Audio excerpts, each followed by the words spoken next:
Good morning, everyone. I think we can begin to gather.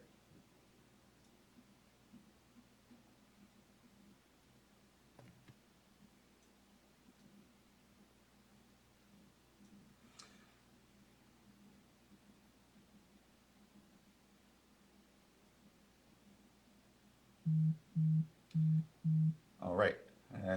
I see now a quorum, at least of my fellow board colleagues. Again, good morning, everyone. My name is Joaquin Esquivel. I'm chair of the State Water Resources Control Board.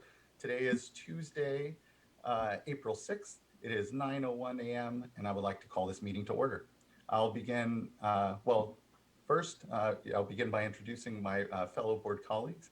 With me here today is board member Tam Dodak and board member Sean McGuire and board member Laurel Firestone. And board member, Vice Chair Doreen Diadamo. I apologize. It's tomorrow that she won't be joining us. As you all know, because of the COVID pandemic, we're meeting here virtually, so we don't have an actual physical meeting room. And so please do state your name and speak clearly when we call upon you. You're either viewing us one of two ways. You're viewing us from the Cali PA video stream or on YouTube, or you are here on the Zoom platform with us. If you intend to comment on any of today's items or comment for public forum as well, you should be here on the platform with us. There are instructions on how to get on the Zoom platform on the top of today's agenda, or if you need, you can send an email now to commentletters@waterboards.ca.gov, and the clerk of the board will help you join on. Also note, I'm also joined today by our fellow staff, not just our board colleagues, Executive Director Eileen Sobek, our Chief Counsel Michael Loffer, our two Chief Deputies Eric Oppenheimer and Jonathan Bishop, and the Clerk of the Board Janine Townsend, and assisting her today is Courtney Tyler. I think with that we can move on to public forum. I was going to contemplate actually, we have somewhere around 20 commenters today for public forum. So first and foremost, I want to note we're going to limit to about 3 minutes per commenter, and if you can go sooner would be helpful as well, so that we can get onto our agenda. But before we take public forum, and if it makes sense, Mr. Loffer would like to go ahead and take our uncontested items first, so as to be able to clear staff who are waiting with those. So let's go ahead and at this point would like to, and I know while our first item is consideration and adoption of the board meeting minutes, let's go ahead and take those quickly, if it makes sense, or we can take them out of order, Mr. Loffer, whichever you think makes most sense for us this morning. I'd suggest going ahead with just the agenda items. Let's hold off on public forum for just a moment. It's obviously in order at any point in time for the board to shift its agenda items. And I would propose minutes followed by the uncontested items calendar. And I will note that we do have no speakers, nor do we have comment letters on the SWFIA item number 3. Okay. And on that item, actually, fellow board colleagues, then we can move it into the uncontested items bucket here, or if we would like some discussion and back and forth, we can do that as well. But would kind of look to you if you're okay with moving into uncontested is what I would recommend. Okay. Then let's go ahead and we'll first take item number 1, which is the board's consideration and adoption of the March 16th, 17th board meeting minutes. Do I have a motion? Would it be appropriate for me to move the minutes, item 2 and item 3 in one motion? I think so, Mr. Loffer, unless there's an issue. It's preferable just in, well, I don't expect any issues today. It's preferable to move them separately, simply in case there are board members who have different views on the items. Unlikely, but nonetheless advisable. Okay. May I ask if any board members have different views on any of the items? No. Not seeing any. No? I hereby move the minutes, item 2 and item 3. Thank you, Mr. Loffer. I'll second. And to clarify, was that item 1, 2, and 3? Or just 2 the and 3? minute, yeah, the minutes. Okay, yes, okay. Great, thank you. And Ms. Townsend, can you please call the roll call vote? Sure. Board Member Dodak? Aye. Board Member Firestone? Aye. Board Member McGuire? Aye. Vice Chair Diadamo, Aye. and Chair Esquivel. Aye. Thank you. Thank you as well. Thank you everyone for accommodating a quick move around of the agenda. I think it's helped just be able to release staff at least. And now we can get to public forum. And then after that, we will be moving on to item number 4. First up for public forum, I would like to call up Stephen Poncelet.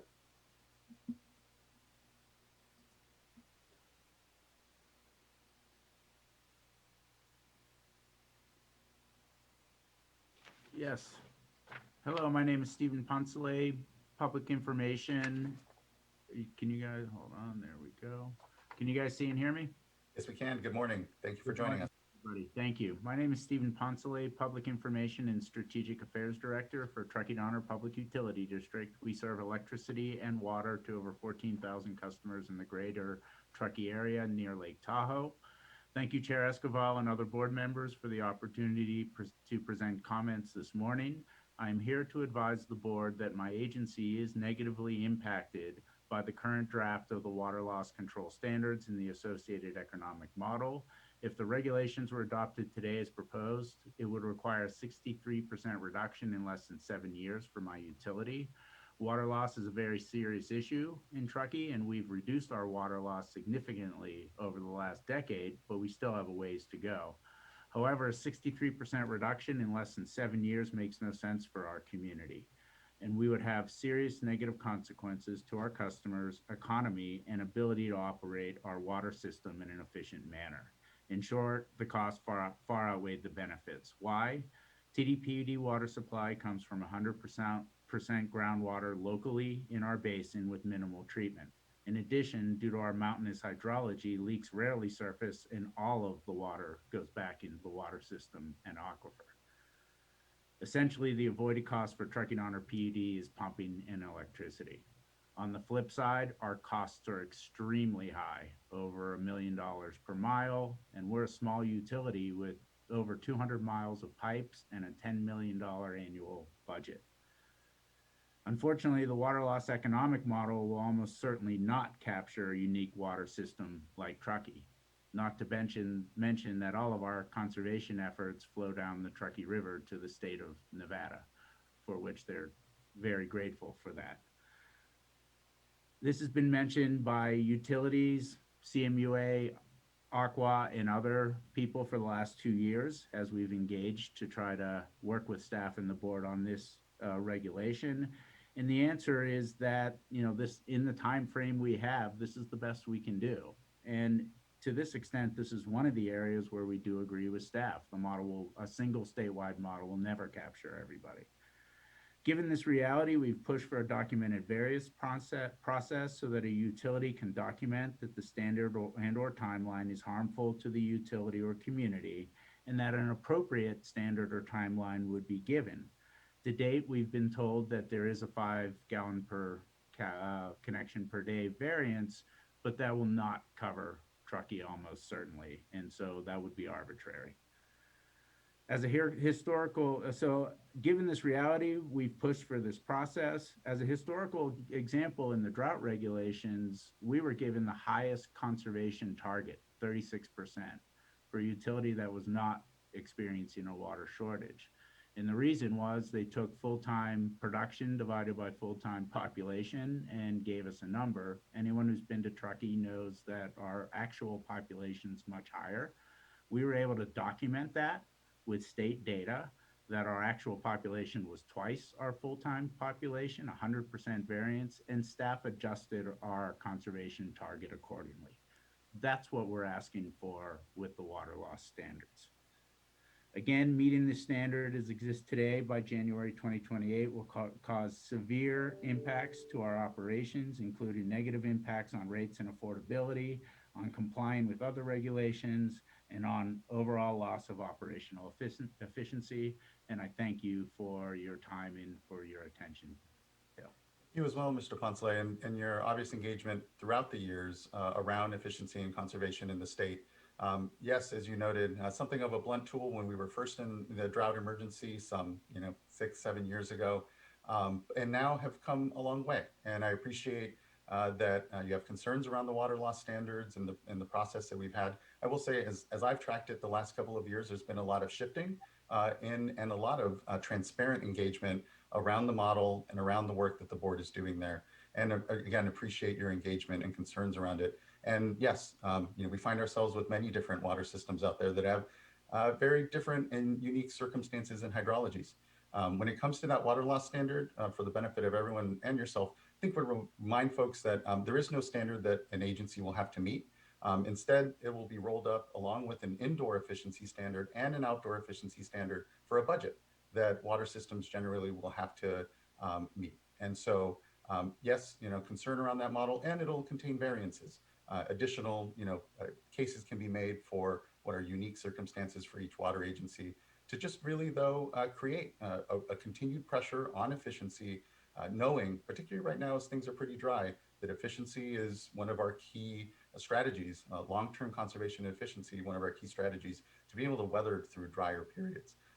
And so anyway, look forward to your continued engagement, really appreciate you flagging these issues, and know that we'll be continuing to work in this space in the months ahead, and appreciate the engagement and transparent discussion.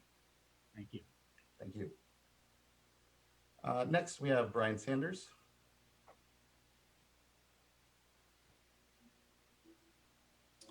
All right, good morning. Thank you, Chair Esquivel and board members for the opportunity to present comments this morning. My name is Brian Sanders. I'm with the City of Sacramento Department of Utilities, and my comments today are related to the current draft of the water loss regulation.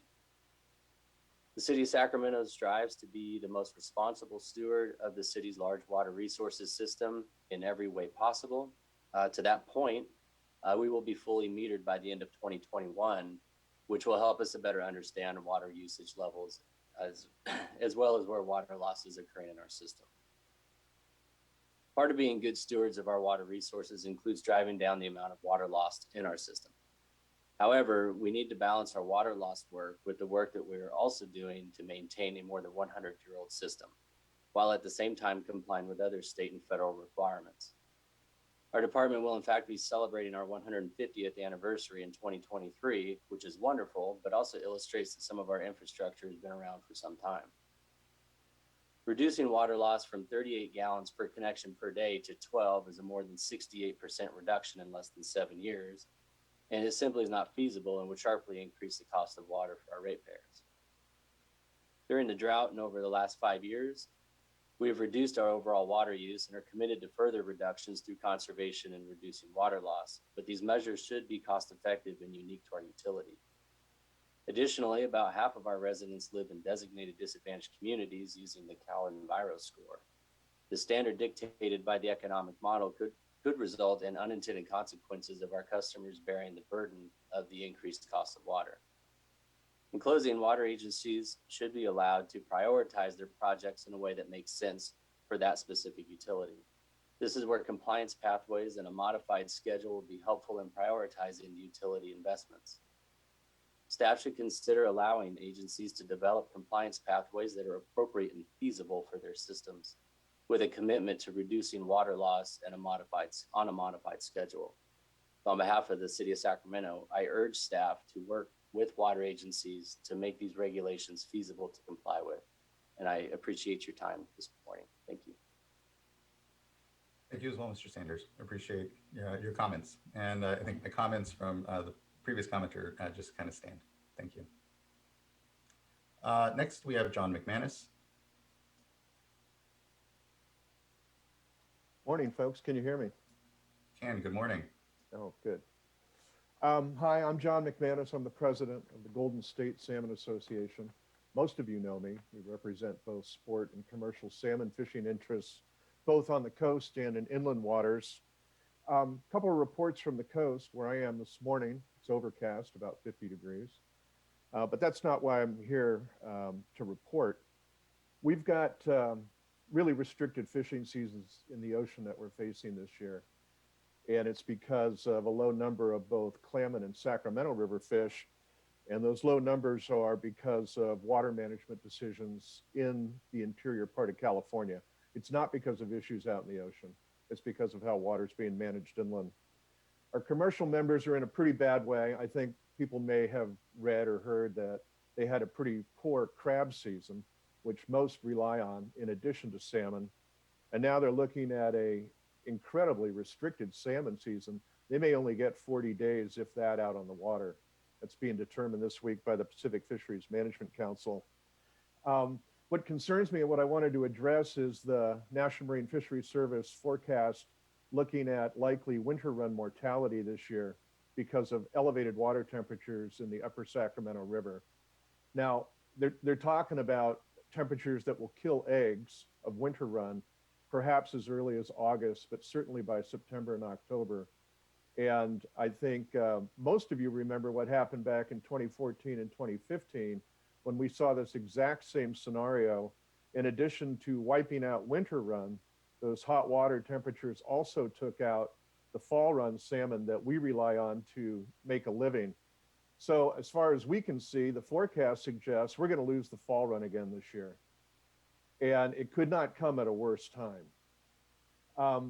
Another thing I'd like to share is the sports salmon fishing season opened last weekend from Pigeon Point in southern San Mateo County, south to the Mexican border.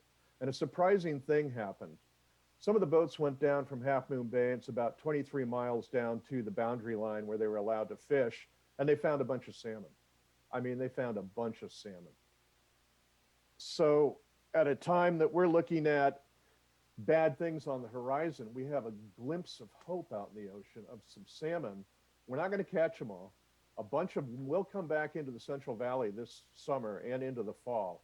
And what we don't want to see is for them to die. So I wanted to ask you, the board, since you're the only authority that we're aware of in California that can do something about this, to take action to keep these hot water temperatures in the late summer and the fall from occurring in the upper Sacramento. I would posit that there's a reasonable use of a public trust to be considered here. We basically have lost the Delta smelt because of water operations. We don't want to lose any more species. And Chair Esquivel, I noticed yesterday that Pete Buttigieg tweeted, or actually made an address in which he said, "You need water to live." And I noticed that you tweeted, "Here, here." Completely agree. And we need water to live too. And so does the natural wildlife in our Central Valley system. So that's my comment. I'm asking you to act to avoid these hot water temperatures this fall. And I hope you make yourselves available to hear from others in the salmon community who may have lined up to comment this morning. Thank you. Thank you, Mr. McManus. Really do appreciate you coming to address the board. And yes, we will hear from others this morning and look forward to hearing their voices.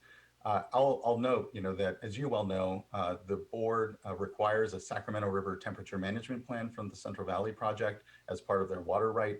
It is something that we went back and forth a bit with them last year. We've continued to have really good dialogue and conversation. It doesn't, the circumstances are very difficult out there, certainly. And it is, we see, particularly in dry years, that the projects, going back to the last drought, have challenges in meeting a number of requirements and including what are folks that depend obviously on the projects for water.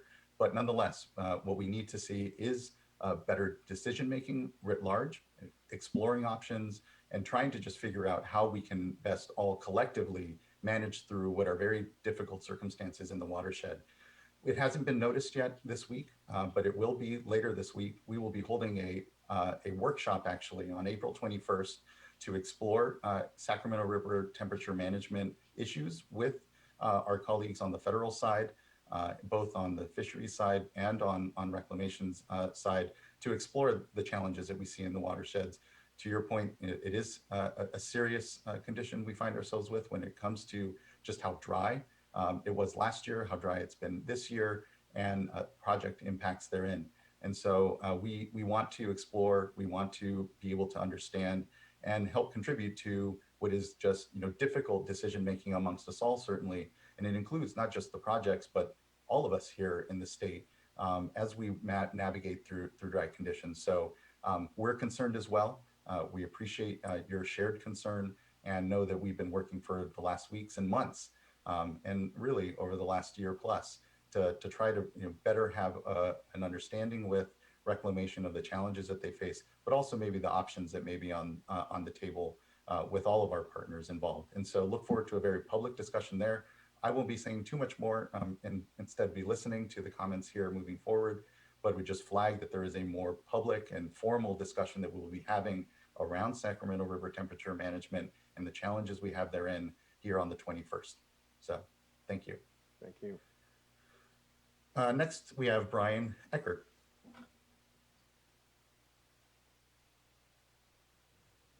Hello, my name is Brian Eckert. I want to thank you for allowing me to speak. I am a commercial salmon fisherman. I want to second what John Mcmanus has said. We have a large population, it looks like, off the coast. Our salmon season is severely curtailed, and it's unfortunate that we're facing this drought, and this curtailment would make no sense if these salmon will not be able to propagate. If they just go to the river, spawn and die, and their offspring die, it will be a terrible shame, and it will impact the fishery in years to come, as the previous droughts have. And I don't know a lot about the management of the water, but it sounds like there were some mistakes done in the past which we have not recovered from in terms of water diversion. So I just want to put my voice here and also advocate for salmon and the salmon fishery. And thank you very much. Thank you as well for your time this morning, Mr. Eckert. Next, we have Dick Poole.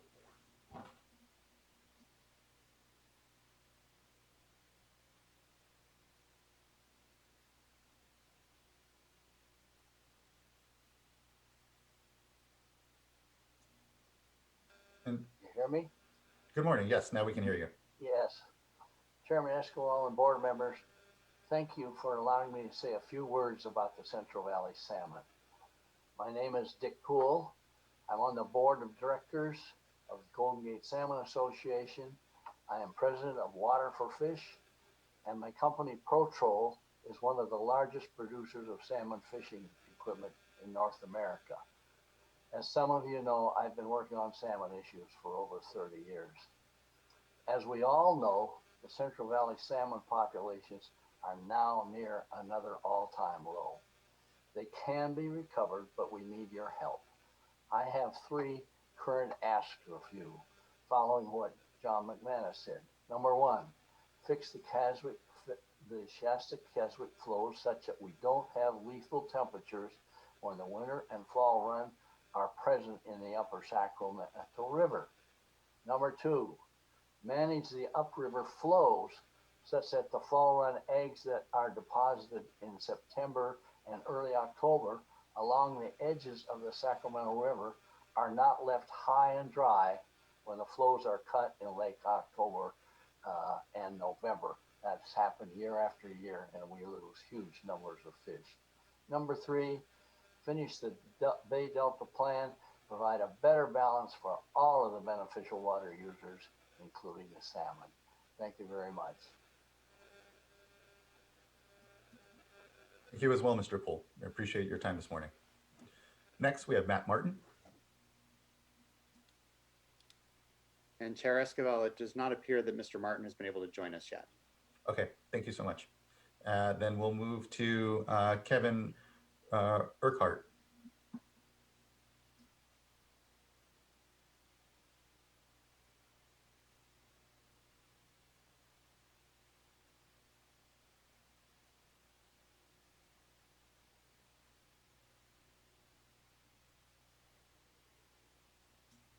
Mr. Urquhart, you've been invited to unmute. I believe you've joined us by computer, and so you should have a button in the lower left corner of your Zoom application that will let you unmute.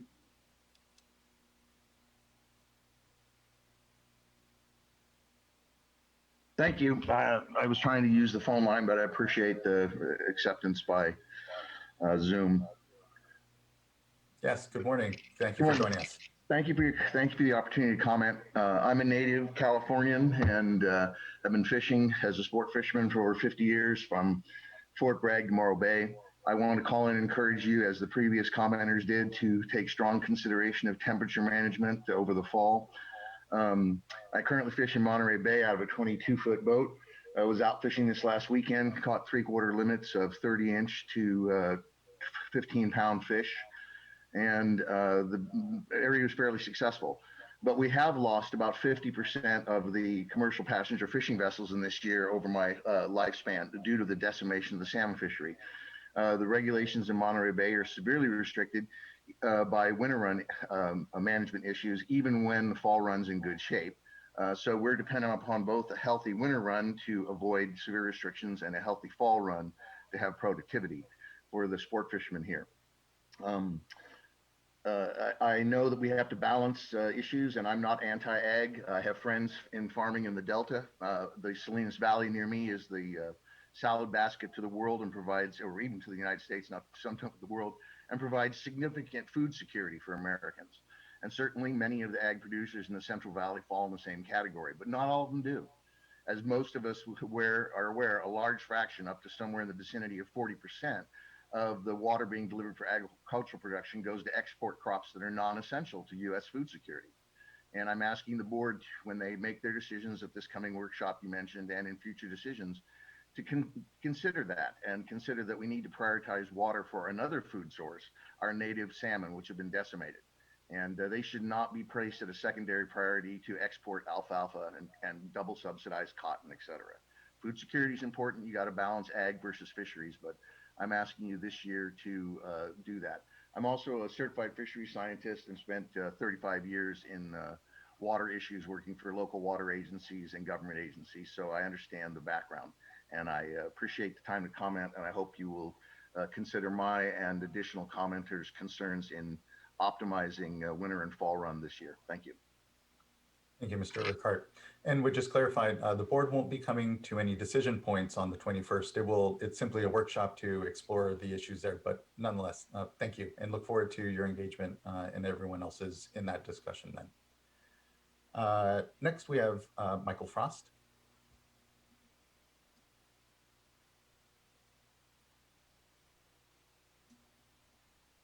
Oh, so you're still on mute, Mr. Frost. Apologies. Good morning. Yes, this is not my first Zoom call, but you may have thought so. Yeah, I grew up in California as well. Been fishing my entire life, and I want to step back a little bit because the environmental apocalypse that we're in right now is obvious. The entire western half of the U.S. was on fire last year. The entire continent of Australia. We are at the inflection points right now that we may not be able to get past. And wild salmon are a wonderful connection between the marine environment and the freshwater environment. And there used to be 6 million salmon swimming through the bay and through the delta every single year. We're now in the low hundreds of thousands. We don't understand the cost of these extinctions. And the previous speakers talked about, the previous speakers talked about the mismanagement of flows. The salmon need cold water, and they need cold water at certain particular times. Where are the priorities in the state? Where does this board stand up for public trust resources? Cold water, native fish, those are public trust resources. Almonds, alfalfa, cotton grown in the semi-arid desert, those are not public trust resources. Those are a drain on public trust resources. We're at the inflection point of extinction. We don't understand the cost of salmon going extinct forever. Fish are a leading indicator of the health of a region. If the native fish go extinct, we humans, as part of the food chain, are next on the extinction train. This is not a joke, and a lot of reasons why things are done. I find that it's just money is the reason. Money. That's why. Well, with salmon go extinct, the entire state is on fire, a truckload of money won't do us any good. And we need to be really, really careful right now. Some of the sportsmen, some of the fishermen think there's some conspiracy within the state to starve the fish of water at the particular time, dry out the eggs, make the salmon smolt die on the shore. They think it's purposeful mismanagement. And that doesn't seem unreasonable to me when you look at it. Mismanaging the flows so badly right when the fish need the water. Like, we all know how this works. Please help us protect public trust resources and put a priority on the native wildlife. Fire mitigation as well. Thank you. Thank you. Thank you, Mr. Frost. Next, we have Mike Conroy.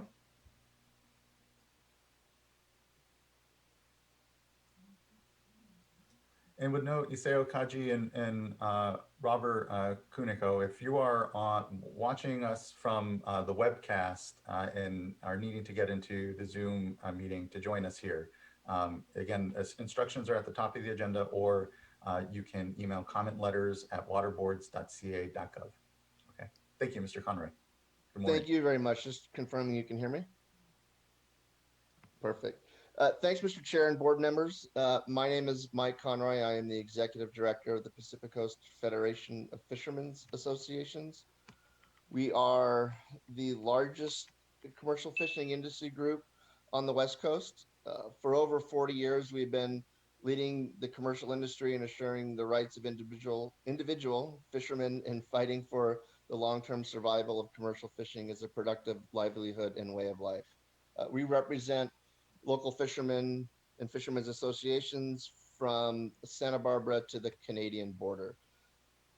I just want to echo the comments provided earlier by John, Brian, Dick, and others, and won't repeat them as they said it probably far more eloquently than I can. I also am fully cognizant of the unenviable position you all are in. There are no easy solutions nor decisions.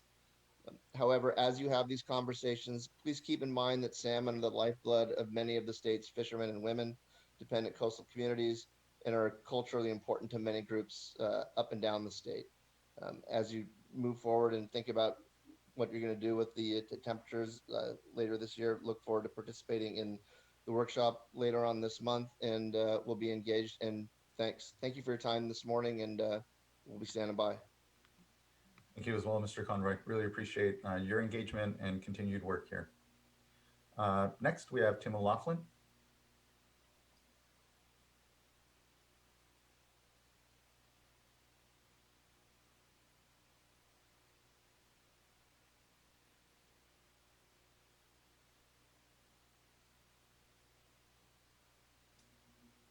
And Mr. O'Loughlin, you should be invited to share your camera and or mic.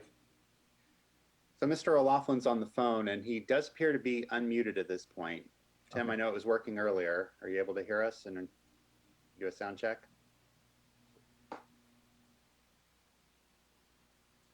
Unfortunately, we can't still hear you, Mr. O'Loughlin.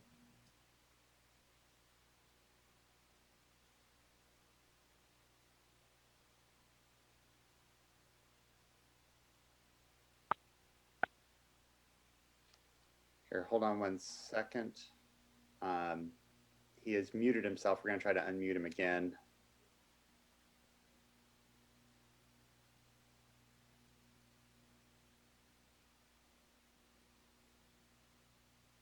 Thanks, everyone, for your patience.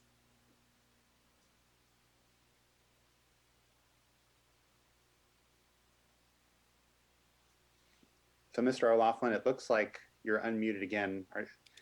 If we're not able to hear you, which at this point we cannot, maybe it's worth calling back in, and we will, it could be the connection just got bad, and we'll try one more time after the next speaker.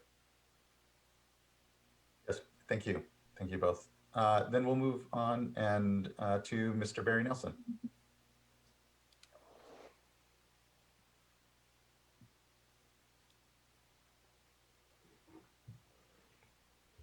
Thank you, Chair Esquivel. Barry Nelson with Golden State Salmon Association. Just want to make sure in light of Mr. O'Loughlin's problems, you can hear me. Thank you. I'll be very brief in light of the previous speakers. Just wanted to point out that that the decline of salmon in California is not just an environmental problem. The decline of our salmon stocks take an enormous toll on fishing businesses, on the communities, the ports, the restaurants, the fish merchants, the chandleries, the whole fishing industry. During the last drought, the Public Policy Institute of California found that the environment and therefore the fishing industry suffered more than any other sector during the last drought. As we go into a new dry period, it's essential that the state board bear that in mind. Just wanted to make one final note. Our industry is very carefully regulated, as you've heard from a number of speakers, in order to assure that it's sustainable, that enough fish return to spawn for future generations. The same is only true in the water sector if the water board requires that. It's very frustrating for the fishing community that in 2014, 2015, when Sacramento fish were almost completely killed off by temperature problems, we saw hundreds of thousands of acres of new almonds planted in California. Our industry is regulated to make sure it's sustainable. It's the state water board's job to make sure that all water sectors are regulated to make sure that it's sustainable. And nowhere is that more clear than with regard to Shasta Dam and temperature protections. Thanks very much. We'll speak more on the 21st. Thank you, Mr. Nelson. Appreciate your time this morning. Next, we have Garen McCarthy.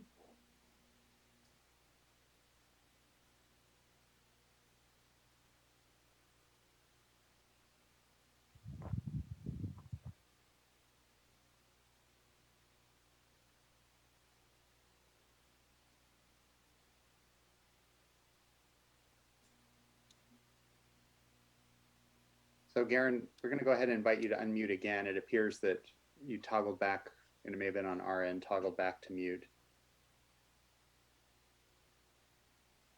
So in the lower left corner of there you go. Can you hear me? Now we can, Mr. McCarthy. It might help if you turn off the video as well for your audio if it gets choppy for you.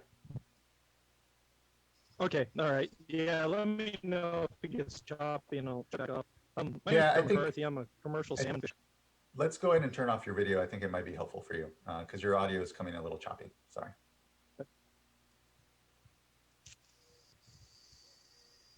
How about now? Great. Cool. All right. My name is I'm a commercial fisherman. I've been fishing for the last 35 years. And I really implore the board to try to allow the returning salmon up the Sacramento system and the other tributaries have a fighting chance here. We know that water temperatures are extremely high during the summer when our fall return and winter run returns salmon are coming back up the system. And it's getting to the point where we're barely hanging on here. I mean, it's going to be the end of the industry if we don't get a change. It's to the point where there's just a handful of us hanging on. It's the dying gas. We really, really, really need your help in managing the water in the best way possible to give these fish the best.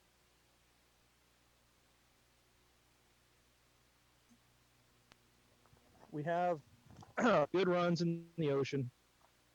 We've got good hatchery programs, but when the fish return, like others were saying, the reds are going dry and we can't make it anymore. And it's not working. So if the board could do something about that, I'd really appreciate it. And like I said, I mean, it's to the point where we're just barely hanging on. And there's a lot of people raise a lot of everything. So I really appreciate it, and that's all I have to say, and thank you for your time. Thank you as well, Mr. McCarthy. There's a couple small moments you cut out there, but we heard your comments well and well received. So thank you. Really appreciate you taking the time every morning this morning to address the board. Thanks. Next, we have Jane Perry.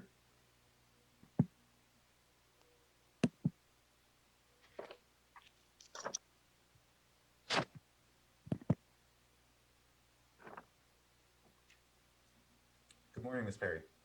Hi, good morning. I hope you're all safe and healthy and have everything that you need. I'm a retired researcher and teacher from UC Berkeley and a member of 1,000 Grandmothers for Future Generations. I'm speaking on behalf of our salmon because they cannot speak for themselves. And I thank you for this opportunity to comment. I must say that my heart is really feeling quite strongly hearing comments about the health and safety of the salmon, and I'm joining in making that comment. It's really essential that when they come to spawn in the fall, that their eggs not be lost because of Sacramento River temperature and flow. Please do whatever you can to protect the eggs of this year's school, as this salmon school this year is better than expected, and we just really want to capitalize on that.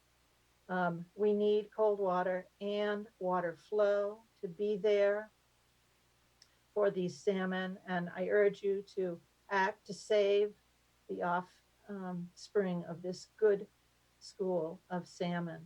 As a grandmother, I understand that we live in a shared and humble, sacred relationship with all beings. All of us want a healthy, clean, and safe future that's restored for all beings. Please protect this fall's salmon spawning because water is life. I'm so very grateful to you for this time to speak, and I thank you. Thank you, Ms. Perry. Mr. Loffer, is Mr. O'Laughlin ready to join us perhaps now? We have him back in the queue, and let's go ahead. Mr. O'Laughlin, we're going to invite you to unmute again and see if we can hear you this go around.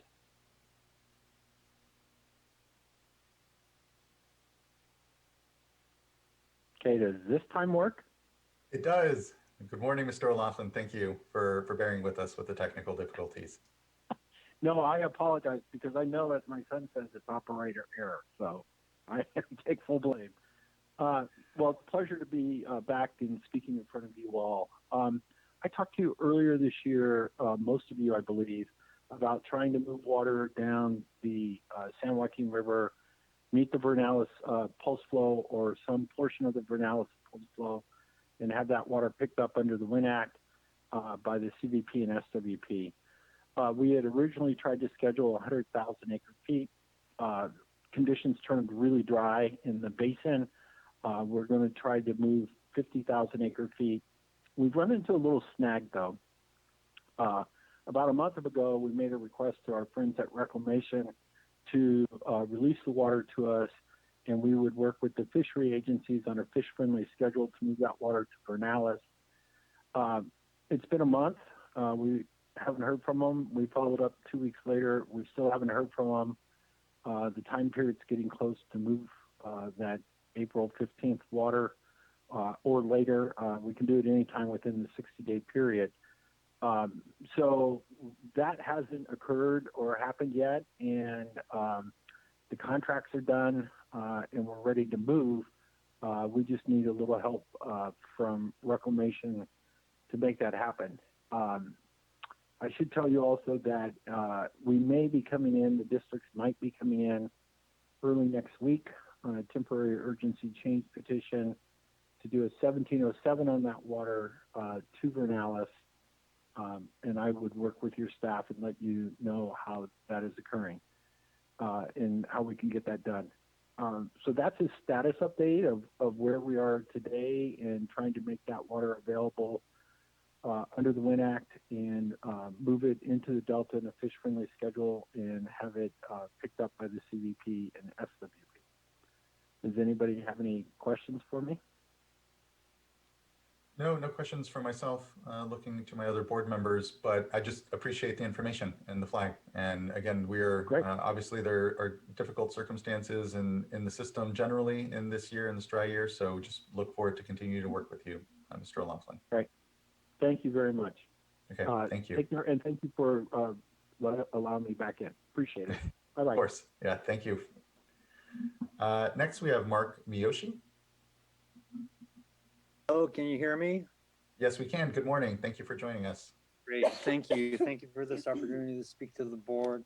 My name is Mark Miyoshi. I'm the Tribal Historic Preservation Officer for the Winnemem-Wintu tribe. The Winnemem-Wintu tribe is an historic California tribe, and we are also a salmon tribe. Our tribe has always depended on salmon runs coming up through the Sacramento River and up into the McCloud River where we're from. And our tribe was also extirpated from the area under Shasta Reservoir right now, and the same is true for the salmon. Salmon were not allowed to reach the higher the watersheds above Shasta Dam after it was constructed. So we, since we are a salmon tribe, we're a water tribe, we have always been involved in administrative processes to protect the salmon, and we have also developed our own salmon restoration plan, which we presented to BOR before they abandoned their effort to bring salmon back above rim dams in the Central Valley. And we're very aware of the complexity of protecting and restoring salmon in the Sacramento River. We're a consulting party for the Shasta Dam raise. We are a partner with DWR and NOAA for the joint salmonid collection system project, which we're now working on. And DWR and NOAA have also committed to our tribe help in bringing back our salmon that were extirpated from the McCloud River and were exported over to New Zealand, where they are now thriving there. So, and finally, right now we're also involved with an EB 52 consultation for the Delta Conveyance project, and we are maintaining that the salmon runs through the Delta and up the river are a tribal cultural resource.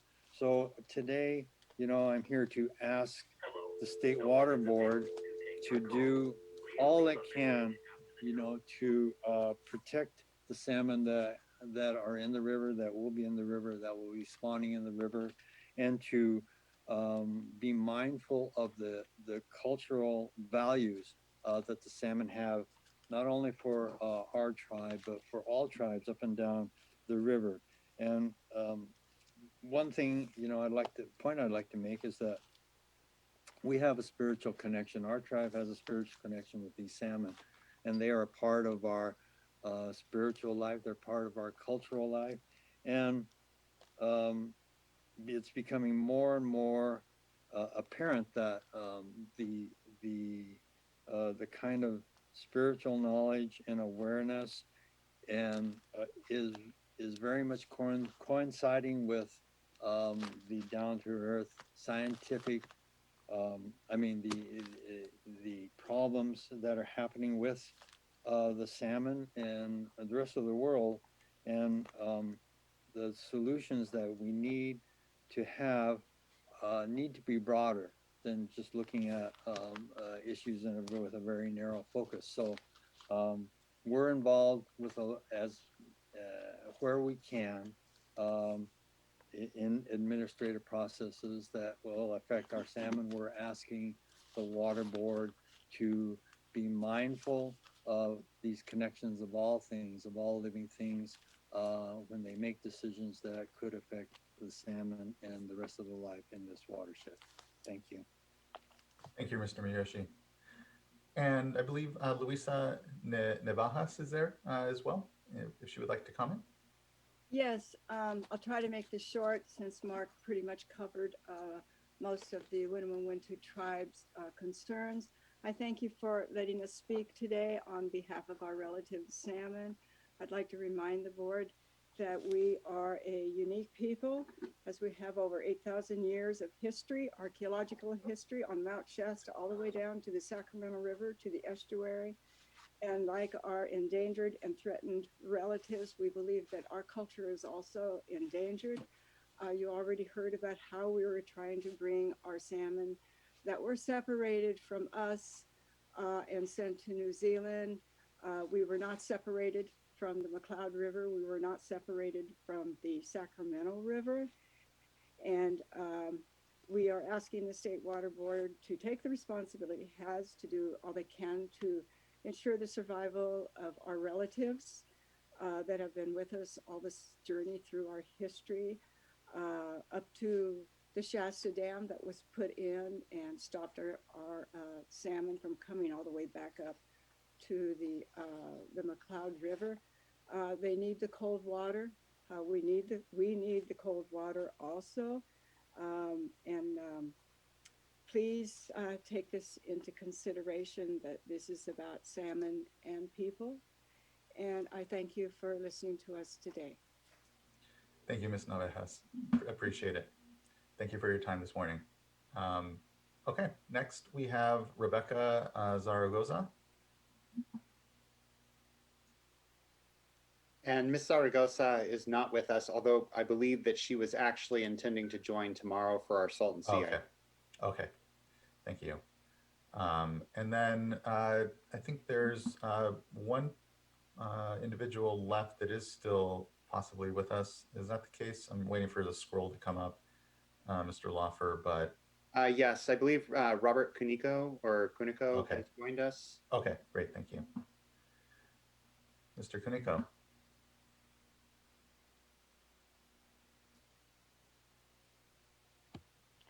Hi, good morning. Can you hear me? Yes. We can. Good morning. Hi, good morning. Thank you for giving me this opportunity to speak with you. I'm here also to speak for the salmon, but more importantly, the whole web of life in the Bay Area. I live in the Bay Area. I've lived here for 50 years now. I was drafted in 1972 and sent to Presidio, which was an Army base at the time during the Vietnam War. Fortunately, I was stationed there happily. They had a salmon fishing boat for $5. You could go out and fish for salmon. That was my introduction to salmon fishing and the wonder of the whole Bay Area. I never moved back from Colorado. I own a house on the water now. And I practice gratitude every day. I'm grateful for the water and the bay. The ocean is doing better, in my opinion. The bay is doing better. We have whales often seen in the bay now. Harbor porpoises have returned, first time in 65 years. So the ocean, the saltwater portion of our ecosystem is doing very well, I think. The freshwater portion, as you know, not so well. And I understand completely. I'm on the board of a small nonprofit called OP, Ocean Planet Explorers, and our goal is we have one large sailboat available. We take students out and teach them about the ecosystem in the bay primarily. And sometimes I'm asked the question, well, I said that bay is really very healthy. And some young person asked, well, how do you know that? I said, well, there's a lot of living creatures here, and we showed them the whole ecosystem. I'm getting to my point. My point is that salmon live in both systems, and they do very well. We have really managed the system pretty well, except for the water part. And you're at the force of nature in that respect. But you can do your part, and I'm asking you to do that part and speak for the fishermen and the fish and people to enjoy. I would happily give up my right to fish if you all could guarantee that the fish would be here forever. But I'm not sure you can guarantee that. But you can do a part for now. You know, Italians plant a fig tree. They don't plant for themselves. They plant for their grandchildren 50 years down the road, because that's when the tree becomes fruitful. So I'm asking you to do the same thing. Let's keep that tree planted and save something for our grandchildren. Once it's gone, it'd be extremely difficult to come back, particularly if the water's not there. So the fish nets are working in the bay. The fish, if they get back to the hatcheries, If you haven't observed the process, you really need to observe it because it's really fantastic. The fish will swim the hatcheries. They're growing there, and the last few years, a number of them have been barged down to pens near Half Moon Bay, and it's working really well. I can tell you as an observer. So the fish have a chance if they can get back to the hatchery, lay their eggs, get barged down to the ocean. It's a lot of management, but they've got a chance to survive. So that requires the right temperature, the right flows at the right time. And that's the management issue. And I get the fact that it's very complex, but I think it's doable. So you don't have to have the flows all year long, but at least during the fall when the majority of the salmon are getting back up to the hatcheries. So it's not a simple problem, and I appreciate the fact that you members of the board have to answer to a lot of different political and economic voices. So hopefully mine will resonate. I have one more thing to say. I recommend a book for you if you haven't read this book. It's called The King of Fish Salmon. It's by David Montgomery. He's a professor at the University of Washington and describes the life cycle of a salmon and how important the delta process is and so forth. It's a fascinating book. And it was written almost 20 years ago now, but it's the same issues then as there are now. But it's enlightening, so I'd recommend that to you. So thank you so much for listening. Thank you as well. I appreciate your good comments this morning and the book recommendation. Do appreciate that. Thank you.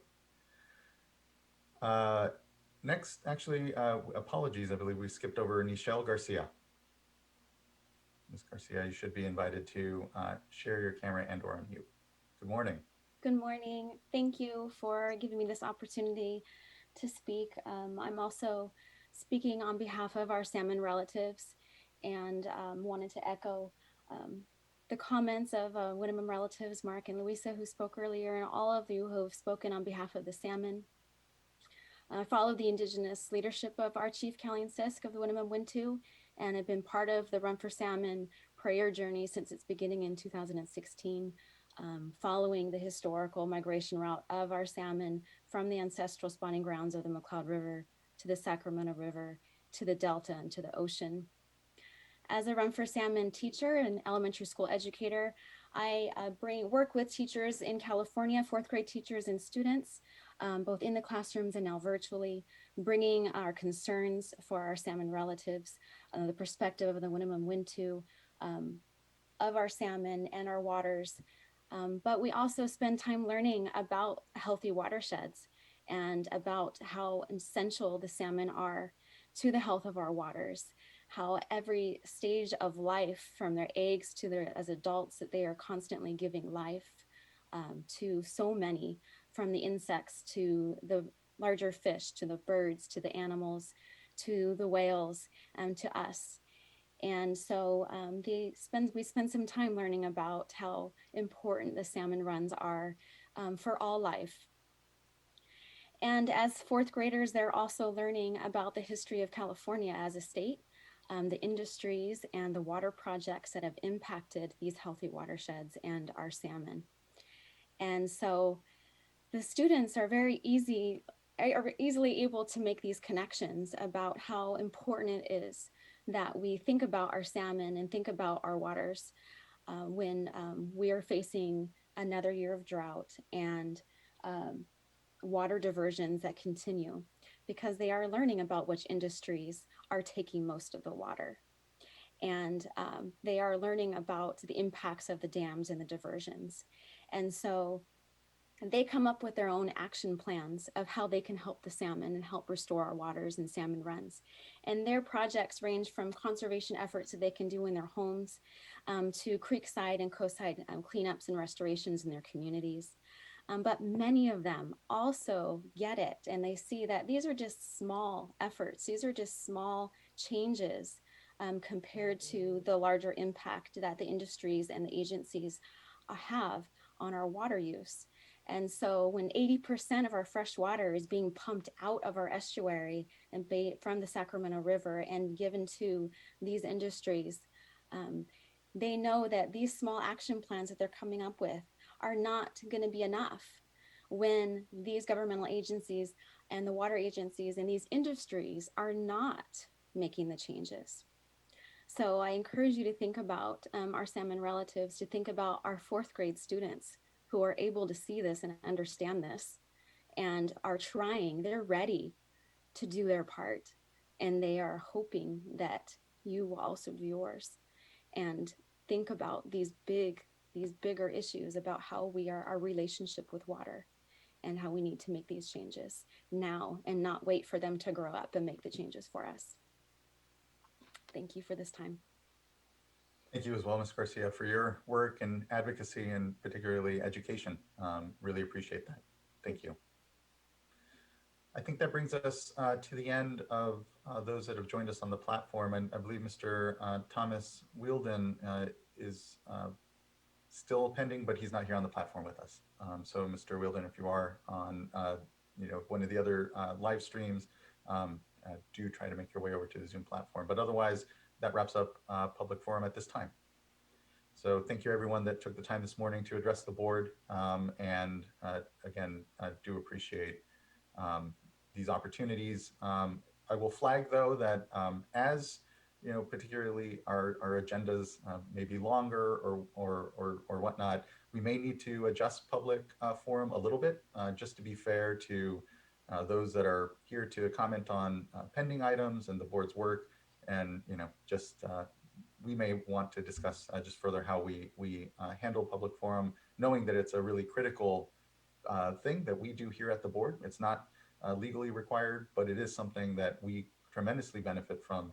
I holding the public seat, particularly want to make sure that this continues to be a forum that is helpful for us, but acknowledge that it can sometimes impact the rest of the calendar and the schedule and the day. And so we'll continue to figure out how best to balance out, continue to preserve the public forum as an important item before the board, but also hopefully not impact too much also what is oftentimes a lengthy schedule for the rest of the day. Again, but thank you everyone for your good participation this morning and comments. And I think everyone should look toward then April 21st when it comes to Sacramento River temperature management challenges, where we'll workshop publicly, and have additional in-depth discussion around the challenges we're seeing particularly this year. But I'll note these are challenges, as some commenters have made, that we've seen in previous dry years and will continue to, given the climate crisis we have before us. So again, just thank you everyone for your time this morning.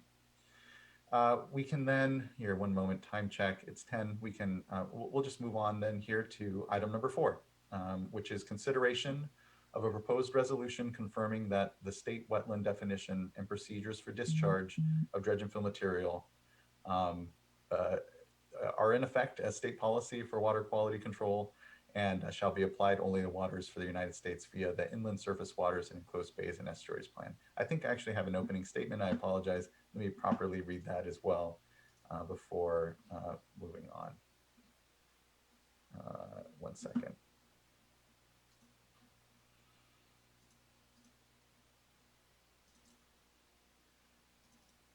Okay, apologies. Let me pull up my official introduction of this item and say, okay, so introduced item number 4. Next on the agenda item is item number 4. The board will now hold a hearing to receive oral comments on the proposed resolution. And again, I'll reread it here. Confirmation that the state wetland definition and procedures for discharges of dredge and fill material or waters of the state are in effect as state policy for water quality for all waters of the state, and 2, shall be applied via the inland surface waters and enclosed bays and estuaries plan to only waters of the United States. At the conclusion of the hearing, the board will consider adopting the proposed resolution. Let me introduce our staff. From the Division of Water Quality, we'll have Paul Han and Beth Hain. And from the Office of Chief Counsel, we have Serena Liu and Phil Wiles. Quickly, for procedural matters, this hearing is being recorded. There will be no sworn testimony. If you intend to speak on this item, Please follow the instructions on our website to obtain a password and log into the meeting through the Zoom platform. Again, it is at the top of the agenda item. You can send an email to commentletters@waterboards.ca.gov if you are having any challenges. When you're called to speak, the clerk will unmute you, slowly state your name, and identify the organization that you represent, if any. Time limits may be imposed on oral comments if necessary to allow all participants the opportunity to be heard. At this point, I'm not anticipating needing to do that. We will now proceed to the staff presentation, followed by public comments. And again, the presentation by Serena Liu from the Chief, we'll start off with a presentation from Serena Liu from the Office of Chief Counsel. We'll open for oral comments, and then once it's open for oral comments, we'll have participants called as from the sheet. So Serena. All right. Good morning. Thank you, Chair Esquivel. Thank you, good everyone, morning. Good morning. It's quite a mouthful. So this is a hearing for item 4, consideration of a proposed resolution confirming that the state wetland definition and procedures for discharges of dredged or filled material to waters of the state, 1, are in effect a state policy for water quality control for all waters of the state, and 2, shall be applied to only waters of the U.S. via the inland surface waters and enclosed bays and estuaries water quality control plan. I'm not sure if you can see the presentation. Should I give, oh, you can see it. Okay, next slide, please. All right, now I see the presentation. First, some very brief background. The State Water Board adopted the state wetland definition and procedures for discharges of dredged or filled material to waters of the state on April 2nd via adopting Resolution 19-15.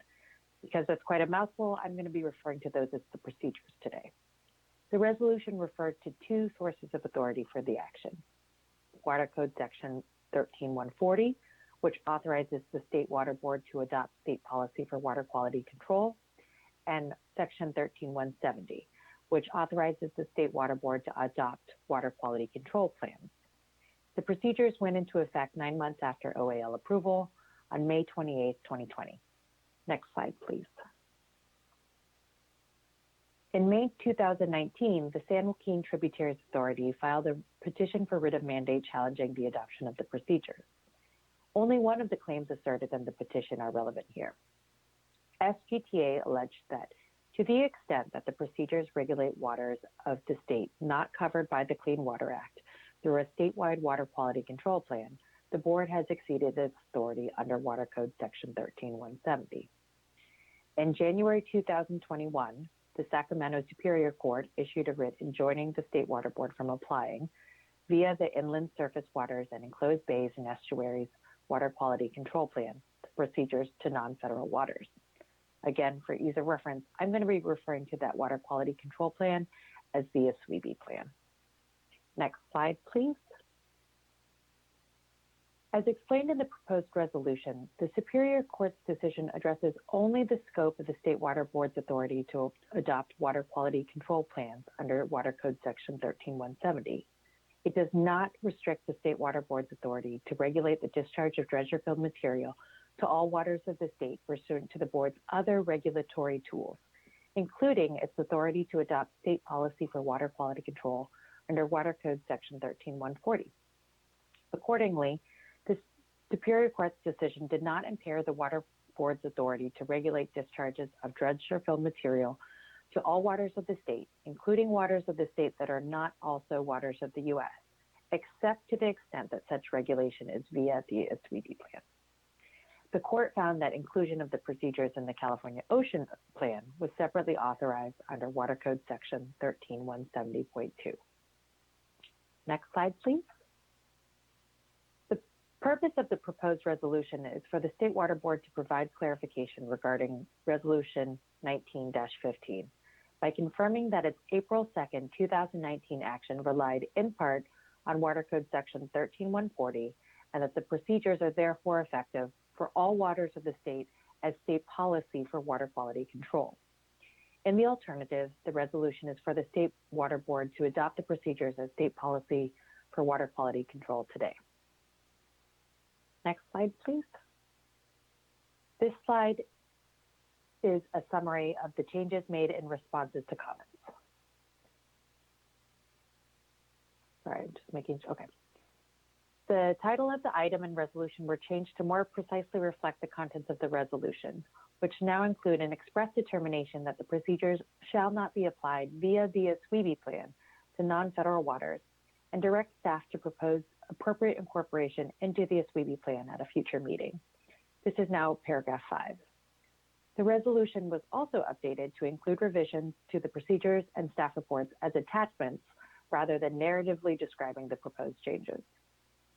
The resolution deleted description of the creation of the SWRCB plan.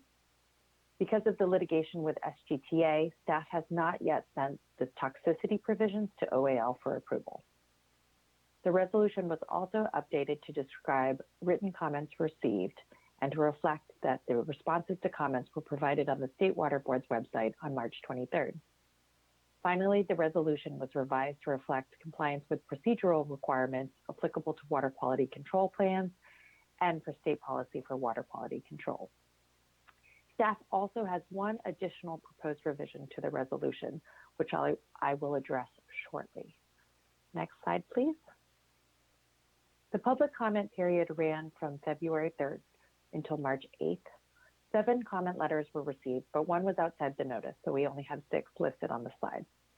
I'll briefly highlight the main comments and responses thereto, but the complete responses, which include the link to the original comment letters, are posted on the State Board website. Starting with the San Joaquin Tributaries Authority, their comment 2 objected to resolution paragraph 1, stating it was not an accurate description of the board's 2019 action and directly conflicted with the Superior Court's decision. Resolution 19-15, which adopted the procedures, cited both Water Code Section 13170 and 13140. The State Water Board's authority to adopt water quality control plans and state policy for water quality control are not interdependent. The State Water Board's authority under Section 13140 is sufficient by itself to adopt the procedures for all waters of the state. The State Board's decision to, in parallel, place the procedures into the Ocean Plan and into the SWRCB Plan did not mean it abandoned its reliance on Section 13140. The State Water Board's authority to adopt water quality control plans under 13170 is in addition to, not in lieu of, Section 13140. But in response to this comment, staff has one additional proposed revision for the board's consideration. The record was very clear that the board relied on Section 13140, and the record was also very clear that the board intended the procedures to apply to all waters of the state. But as noted in the resolution, the issue of whether the procedures would be a freestanding policy was not specifically raised in comments. This question was therefore not squarely addressed, and today's resolution is the opportunity to affirmatively address that issue. Because the issue was not raised in the board's adoption of the procedures, we think it's more appropriate for the proposed resolution to not refer to the board's intent in 2019 that the procedures would also serve as a standalone policy, but rather explain the legal effect of the board's reliance on its policy authorities. So we're proposing a minor revision to resolve paragraph number 1 to strike the words intended to act and replace them with effective. So the clause would read, quote, the procedures were also effective as state policy for water quality control for all waters of the state, end quote. Returning to the second part of the comment regarding the litigation, the comment misconstrues the scope of the Superior Court's decision in San Joaquin Tributaries Authority versus State Water Board. In its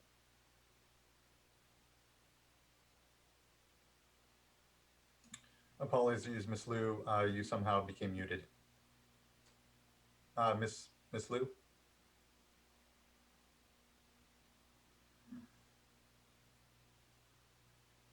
Apologies, Ms. Liu. I think you somehow became muted, and you may not be hearing us either. Yeah, let me see. Courtney, can you go ahead and take down the PowerPoint briefly, because Ms. Liu may not be able to see us unless. And Ms. Liu, I don't know if you can hear us, but I know you were calling in initially, so you may need to reconnect your phone to the, or switch over to using computer.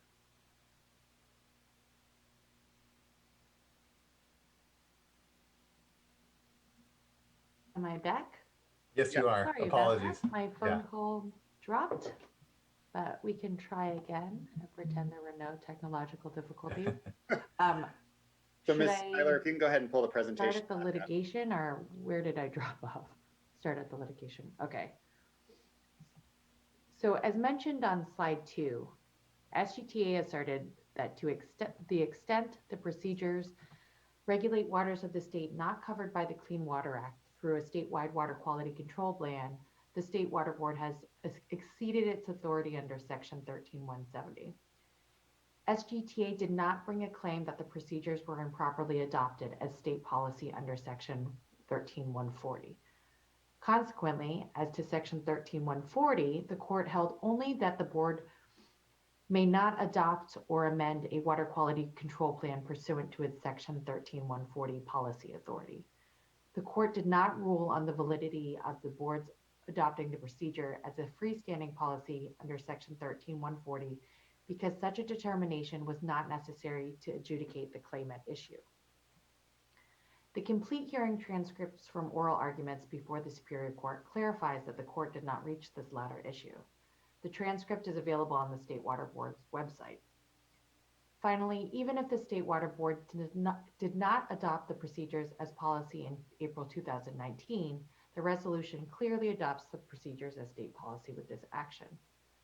It is the State Board's long-standing interpretation that state policy for water quality control can be as specific as necessary for the particular subject matter that is being regulated. There are a number of examples of state policy for water quality control containing very detailed regulatory language. For example, as early as 1996, the board adopted very specific requirements for containment zones when it amended Resolution 92-49. The state implementation policy discussed in the Waterkeepers case and the low threat underground storage tank closure policy are two other examples of very detailed regulatory state policies for water quality control adopted by the board. SGTA's third comment was about the language in paragraph 2 of the resolution that, quote, if a court determines that the state board's April 2nd, 2019 action was not sufficient to adopt policy for water quality control of all waters for all waters of the state, this resolution expressly adopts the procedures as state policy. This identified statement in the resolution is not a concession that the board's April 2nd action was insufficient. Instead, it establishes in the alternative that the procedures are at least state policy for water quality control by adoption of this resolution. SGT's fourth comment recommend deleting comment 3, which specifies that as policy, the procedures supersede any conflicting regional water quality control plans. This comment selectively quotes from the transcript of oral arguments before the Superior Court. When reading the entirety of the exchange, it is clear that because the scope of the State Water Board's policy authority was not before the court was neither prohibiting nor sanctioning the board's ability to implement the procedures as state policy for water quality control. Consistent with Waterkeepers, Northern California versus State Board, state policy for water quality control may supersede regional water quality control plans. Comment number 5 was objections to revisions to the cover page of the procedures. The revisions to the cover page of the procedures are necessary to more accurately describe the action the board has taken. The cover page previously referred to only where the procedures were to be placed. It didn't specify the authority that was being relied upon or limit the scope of the authority relied upon for the board's adoption. The revisions state that the inclusion into the SWRCB plan is only for waters of the U.S., which is consistent with the court's decision. Comment number 6 was that the board should not adopt the procedures into the SWRCB plan for waters of the U.S. The court affirmed that the procedures may be adopted into the SWRCB plan for waters of the U.S. appropriate incorporation into the SWRCB plan to regulate waters of the U.S. will be addressed at a future State Water Board meeting. Comment number 7 was about resolution paragraph D, which was a revision to page 2 of the staff report. The reference in the staff report to, quote, convert the policy into a plan amendment referred to where the procedures were intended to be placed. This sentence has been misconstrued as stating the State Water Board's intention to abandon Water Code Section 13140 as a source of authority for adopting Resolution 2019-15. Because this language was subject to misinterpretation, it is appropriate for the State Water Board to adopt more precise revised language. And finally, comment number 8 was regarding resolution paragraph 5E, which authorized the executive director to make additional changes to the staff report. The resolution was revised to identify the specific revisions to the staff report as attachment 2. In addition, the resolution only revises the cover page to the procedures and one footnote to clarify that the procedures to be included in the SWRCB plan is limited to the waters of the U.S., which is consistent with the court's decision. The language does not alter any of the substantive requirements of the procedures, and the version of the procedures as amended and adopted with this resolution shall be used for state policy for water quality control, the ocean plan, and the SWRCB plan. The next comment was from California Construction and Industrial Materials Association. In addition to comments similar to SGTA's comments that I just addressed, the comment included a reference to water keepers versus State Water Board. The comment misinterprets the relevance of water keepers to this action. The discussion cited by the comment rejected the imposition of technological considerations under water quality based effluent limitations and is not relevant to the procedures. Water keepers is relevant, however, in its recognition that the Toxic Standard Implementation Policy was adopted pursuant to the State Water Board's statutory role of overseeing the activities of the regional water boards. The stated purpose of the Toxic Standard Implementation Policy was to establish a standardized approach for permitting discharges of toxic pollutants that promotes statewide consistency, and therefore the policy superseded basin plan provisions. Unlike water quality control plans, which automatically supersede any regional water quality control plans to the extent of any conflict, state policy for water quality control may supersede regional water quality control plans on a case-by-case basis. Like the Toxic Standard Implementation Policy at issue in water keepers, the procedures were adopted with the stated purpose of establishing a standardized approach for permitting discharges of dredged or filled material to waters of the state. In accordance with the State Water Board's express intent, the procedures supersede regional water quality control plans to the extent of any conflict. The next comment letter was from a coalition of agricultural and building groups. The coalition that asked that as we approach the 1-year anniversary of implementation of the procedures, that the State Board solicit formal public comments and hold a workshop before preparing an annual report. Although it's outside the scope of the notice, updates have been given via the Executive Director's report, and stakeholders are always welcome to discuss implementation issues with staff. One of their other comments was concerns about resolution paragraph 9, which authorizes the Executive Director to make non-substantive changes during the OAL review. Minor non-substantive revisions would not affect the meaning of the language of the procedures, and State Water Board staff will reach out to stakeholders if any such revisions are found to be necessary. The California Building Industry Association, which was part of that coalition letter, also submitted one individual comment asking where there is a discussion regarding housing and how the procedures are consistent with the goal of providing a decent home for every Californian. Water Code Section 13142 states that principles, guidelines, and objectives of state policy for water quality control shall be consistent with the state goal of providing a decent home and suitable living environment for every Californian. To the extent that the board is required to discuss the procedure's consistency with housing goals, the state board did in fact consider the procedure's effect on housing during board meetings and workshops, in response to comments, and in the staff report. During the written comment periods in 2016 and 2017, several commenters raised the issues about cost, including for housing projects. Several sections of the staff report discuss housing considerations.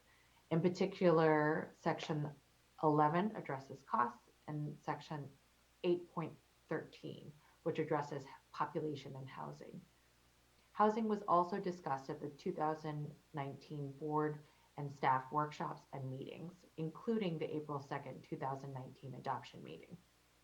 In adopting the procedures, the state board considered impacts to housing, and the procedures are consistent with the goal of providing a decent home and suitable living environment for every Californian.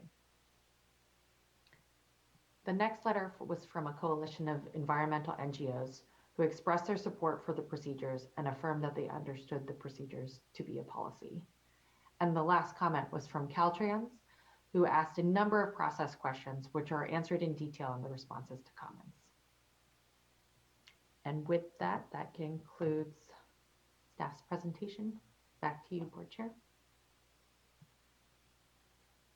Thank you very much, Ms. Liu. Much appreciated for the summary. Now let me quickly take a look. Let's now go to oral comments then.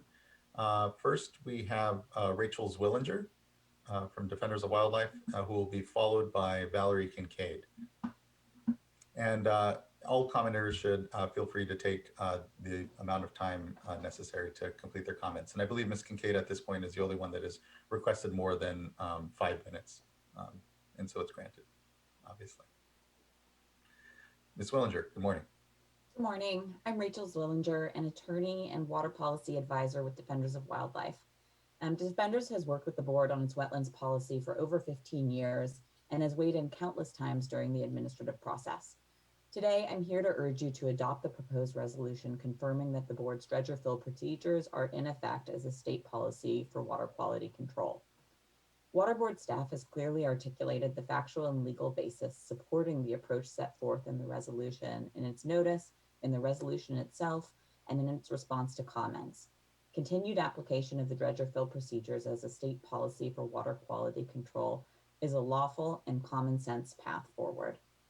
I want to underscore today that in addition to being lawful, adoption of the resolution is incredibly important for protection of California's wetlands, water quality, and wildlife. California has lost more than 90% of its historic wetlands, and the quality of freshwater resources throughout the state is severely degraded. The threats to California's waters are now particularly acute because of the Trump administration's Navigable Waters Protection Rule, which eliminated federal protection for many vernal pools, headwaters streams, and other state waters. While the Biden administration is likely to advance a more protective interpretation of the Clean Water Act, new regulations could take years to craft and will still leave some state waters vulnerable. The procedures are a key tool for protecting California's waters, and their continued implementation is critical. We thank the board for its commitment to the procedures and to protecting the wetlands, streams, rivers, lakes, and other state waters that are so important for California's communities and wildlife. Thank you. For your comments, Ms. Zwillinger. Next is Valerie Kincaid.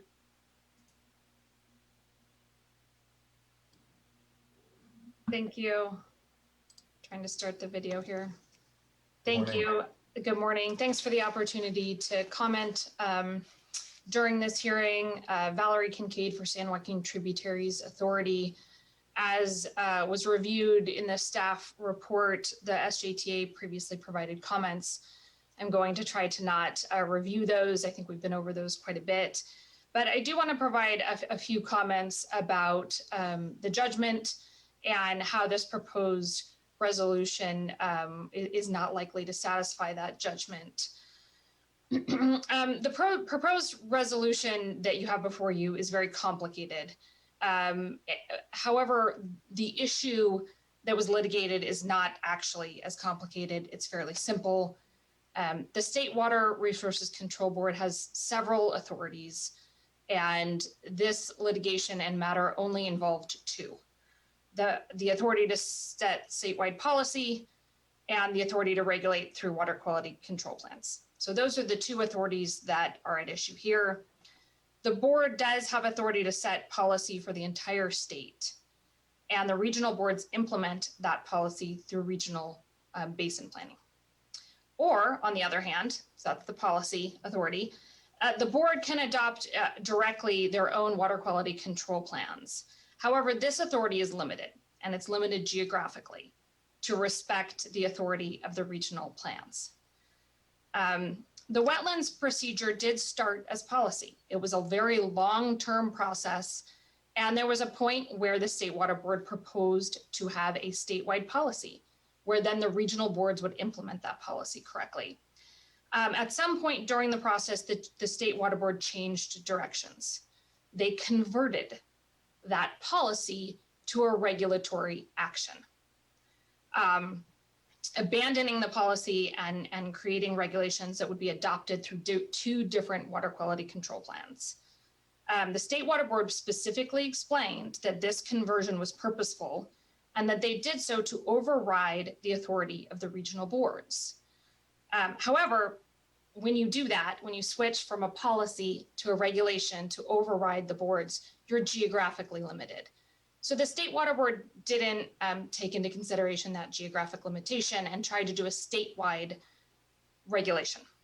And that's simply just not statutorily allowed. If the State Water Board doesn't like that limitation, I understand that. But the answer there is to have a legislative amendment. The answer isn't to just change the rules in practice. You have to change the rules we all live by through the legislature. And the State Water Board, of course, is welcome to propose legislation to change that. It is not allowed to, in practice, simply violate that limitation, which is what it did here. So the SJTA sued the State Water Board on this issue and won. The court agreed the State Water Board could do a policy to guide regional boards, or it could do a regulation limited to the waters of the US. Those are the choices. Throughout the litigation, the State Water Board never took the position that this was a policy. And in Ms. Liu's presentation, she mentioned several times that that wasn't before the board, that wasn't before the court, and she's correct. It wasn't before the court because the State Water Board never took that position. Everyone understood the facts in this litigation, and the State Water Board consistently took the position over the 2 years of litigation that this was an amendment to two water quality control plans. That wasn't at issue until the court issued its judgment. At that point, the State Water Board pivoted and decided that it did adopt a policy.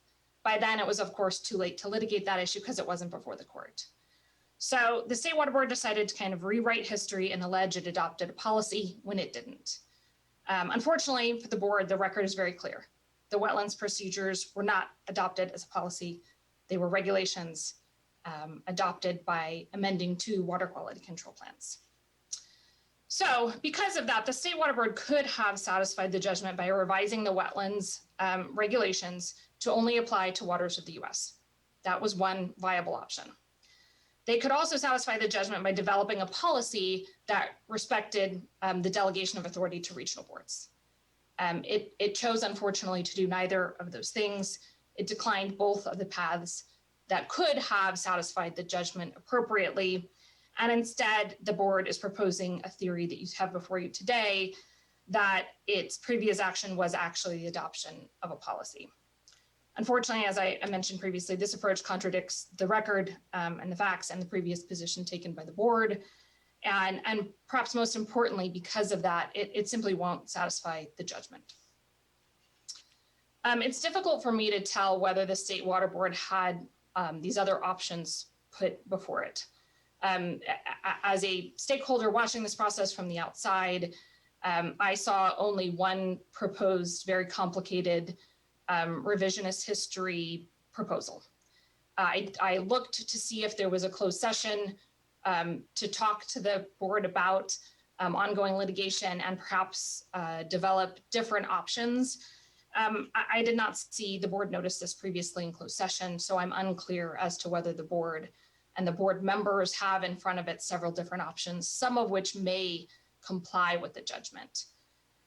If this is the only option the State Water Board members have seen, I would encourage the board members to decline support of this confirmation resolution. There are simply other options that will comply with the judgment and not compromise the integrity of the State Water Board, and I encourage you to take those.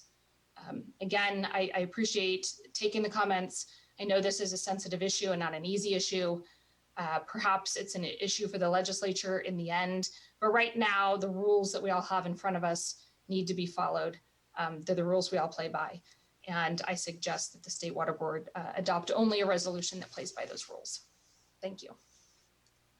Thank you, Ms. Kincaid. The board's interest always to follow the rules and also do so transparently and show our decision-making and homework here as we do so. I appreciate the counsel or advice and guidance on other paths, and we'll continue to hear public comment here and appreciate again the comment general. Thank you. Next, I'd like to call up Tess Dunham.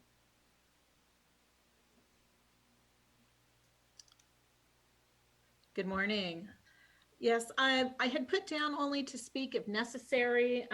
You know, I am here today, Tess Dunham, Consultation and Conway, on behalf of the California Rice Commission.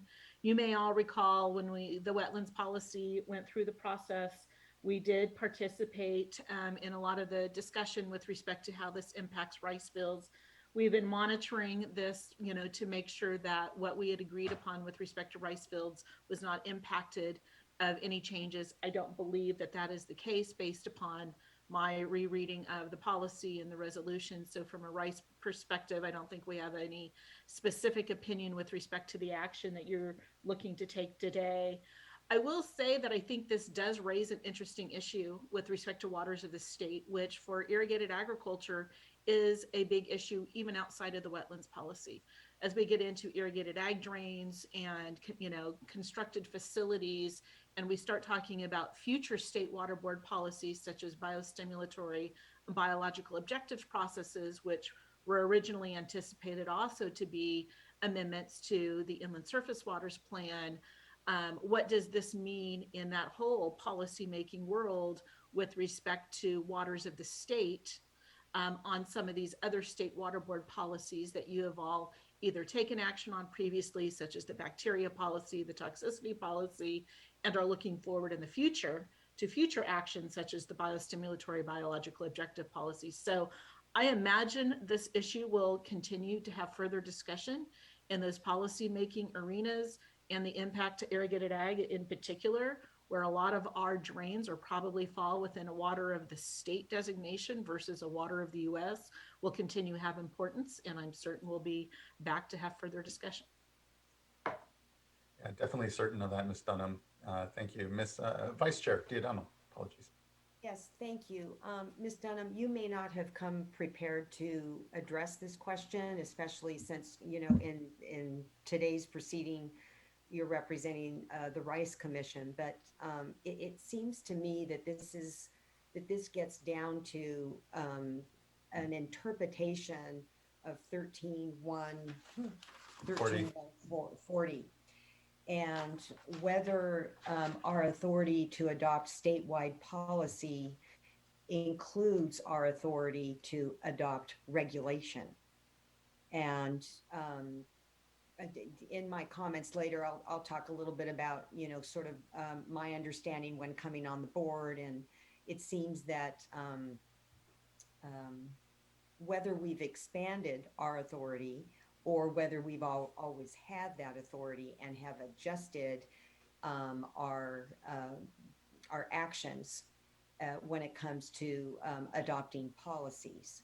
And so my question to you is, do you believe that your read of 13.140 includes adoption of policies that have regulatory effect? Yeah, I have not done any research on it, so I, you know, would not want to render an opinion without looking further into the, you know, the legislative history of the provision and, you know, what those implications are. And we're not involved in the litigation at all. So kind of, you know, hesitate to provide any thought with respect to that without, you know, conducting further research. Understood. Thank you. You like that lawyerly answer? Vice Chair. Thank you both. Yeah, and I think, for me, as we certainly unpack what are the, legal particulars around the board's authorities and the work that we're doing, that when it comes to what we see on the ground or what's happening in our watersheds, that we help create some certainty there. And I know that this throws in a bit of uncertainty and quite a bit, particularly when it even applies and we start talking about toxicity or any of our planning work ahead. A lot of sensitive discussion. I think we'll have plenty of space for it, certainly as ties to what we're discussing today, but also need to sort of bracket off the conversation in a way I think that makes sense for us. But again, I think overarching, I think thematically for me, it's also about figuring out how we navigate through this so as to provide the certainty for growers, others that are actually operating in the watersheds and need to be able to abide by things that protect water quality standards in ways that, complicated though the federal state sort of layering of legal authorities and otherwise, I think we can all agree at the core here is a principal desire to continue to ensure that we're not harming what are the few wetlands we have left in the state, and in fact have procedure and policy in place that creates certainty around the protection of those, and for the business interests that are obviously very much part of the discussion here and driving some of the stakeholder interests. So appreciate it, and again, part of the balancing I think we'll continue to do, not just on this issue on the dredge and fill procedures, but in fact, or policies as well, but in fact, the rest of it. So anyway, thank you, Ms. Donna. Thank you. Next we have Lisa Belenke. Yes, good morning. Good morning. Good morning. I'm not sure I'm able to get the video to work, but my name is Lisa Belenke. I'm a senior attorney with the Center for Biological Diversity, and I'm speaking in support of the measure that you adopt or re-adopt these procedures. These procedures are incredibly important to the riparian and wetland areas of our state. And the center and I personally have been working on this since 2008 when the policies were first being floated. And, we particularly focused on the arid areas of the state. At that time, we did still have the federal rules in effect, but now the situation is much more dire. And the ephemeral and seasonal streams, which are really the majority of streams throughout the southern and eastern part of the state, have lost that federal protection. It's extremely important that the board continue the work it has done to make sure that those areas are protected if they are developed, that development is done in a rational way, and that there's sufficient mitigation, et cetera. These arid areas, I think a lot of people who don't live in them really don't understand how important these stream beds are to the life of the land, to the habitats, and to the species that inhabit these areas. So I really just wanted to make that point again and to support the board. And the other area as well that would remain unprotected are headwaters, which people don't think about very much. So those are in the higher areas of the state. But, our state is unique in a lot of ways, and we do have protection in our Constitution as well as in our statutes for these areas, the waters of the state. And we support the board in taking action to specifically ensure that these areas are protected. Thank you. Thank you as well. Next, I'd like to call up Arthur Feinstein.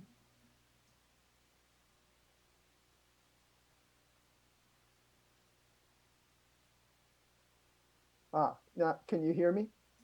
We can. Good morning. Great. Nice to talk to you. Nice to see most of you again. I think I've seen all of you before. I've been working on this issue, Governor Wilson and the Hydro Modification Task Force with the State Water Board. When we were continuing to lose wetlands at a rapid rate, and the Water Board was just beginning to recognize the importance of them and how important it is for the health of us, not just critters, that these wetlands survive and not be destroyed. I, of course, took part in the process that got us here. many, many meetings with staff, with some of you, and with the whole board at times to get to, thankfully, your adoption of the previous resolution. It's not a small matter. Earlier, you heard about extinction of salmon and how important that is. You folks are in a tough job. We're now talking about extinction of a whole ecosystem, our wetland ecosystem around the state, because absent the controls that you can put in here, all of our wetlands will be threatened. The headwaters that Lisa talked about actually perform the most important function for removing pollutants from our waters as they come down from the mountains. And so you lose them, you start impacting every water body down the way to the ocean. So the whole system needs to be protected. That's what your resolution will do. And of course, I'm speaking in support of your adoption of this resolution. Even when we had federal protections, appropriate ones, they did not go as far as our state resolution does, because as Lisa said, California is very different from the rest of the nation. We have very different kinds of wetlands that are not always incorporated under federal guidelines. So just urge you, I'm not a lawyer, I'm not going to go into the technicalities. It seems to me that, you know, when lawyers get to discuss things, you can always believe anything you want to believe. But the fact is, we need these protections. Seems like the arguments being made by your staff are very convincing. If you didn't have the ability to set water quality policy for the state, then why do we have a water board, state water board? So I cannot imagine that you cannot do so. And of course, we have always thought of this, as our letter says, that this is a policy that you've been adopting, and procedures are just part of that policy. So please move forward. Please adopt the revised resolution. And thank you so much for your work on this issue. Thank you. Thank you. Thank you for your time this morning. Next, we have Brandon Dawson.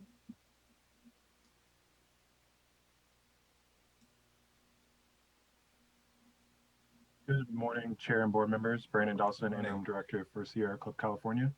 I would like to associate our comments with that made from Mr. Feinstein, who's a wonderful volunteer of ours, and Mrs. Willinger from Defenders of Wildlife, as well as Ms. Belenke and others from the environmental community in support of the adoption of the resolution today.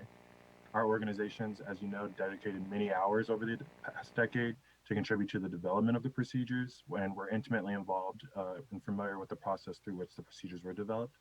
We believe their continued implementation is lawful and essential for our conservation of the waters of the state, which are held in trust with all Californians, one of which is the Salton Sea, which you'll hear about tomorrow. We support the board's adoption for the procedures before you today, and we look forward to working with you to make sure they're implemented in an environmentally sustainable fashion. Thank you. Thank you, Mr. Dawson. And last, we have Caitlin Kalua. Ms. Kalua. All right. Good morning, Chair Escobar, members of the board. My name is Caitlin Kalua. I'm the policy manager for the California Peacekeeper Alliance, which represents local waterkeeper organizations throughout the state. We appreciate the State Water Board's overall commitment to the implementation of these procedures after over a decade of deliberation and development. As was previously described, California has over 90% of its historic wetlands and headwater streams and other seasonal waterways that are essential for water quality, supply, and wildlife have also been destroyed and degraded. These procedures are needed to gap fill and protect vulnerable state waters. In 2019, the State Water Board took action to insulate California's wetlands and seasonal streams from the oscillating scope of the Federal Clean Water Act by adopting these procedures, which define seasonal wetlands and streams as state waters, critically covering waters left unprotected by the rollback of the Federal Clean Water Act under the last administration. The application of these procedures to both state and federal waters is needed for statewide continuity and to protect waters of the state that are held in trust for all Californians as federal rules and regulations continue to change.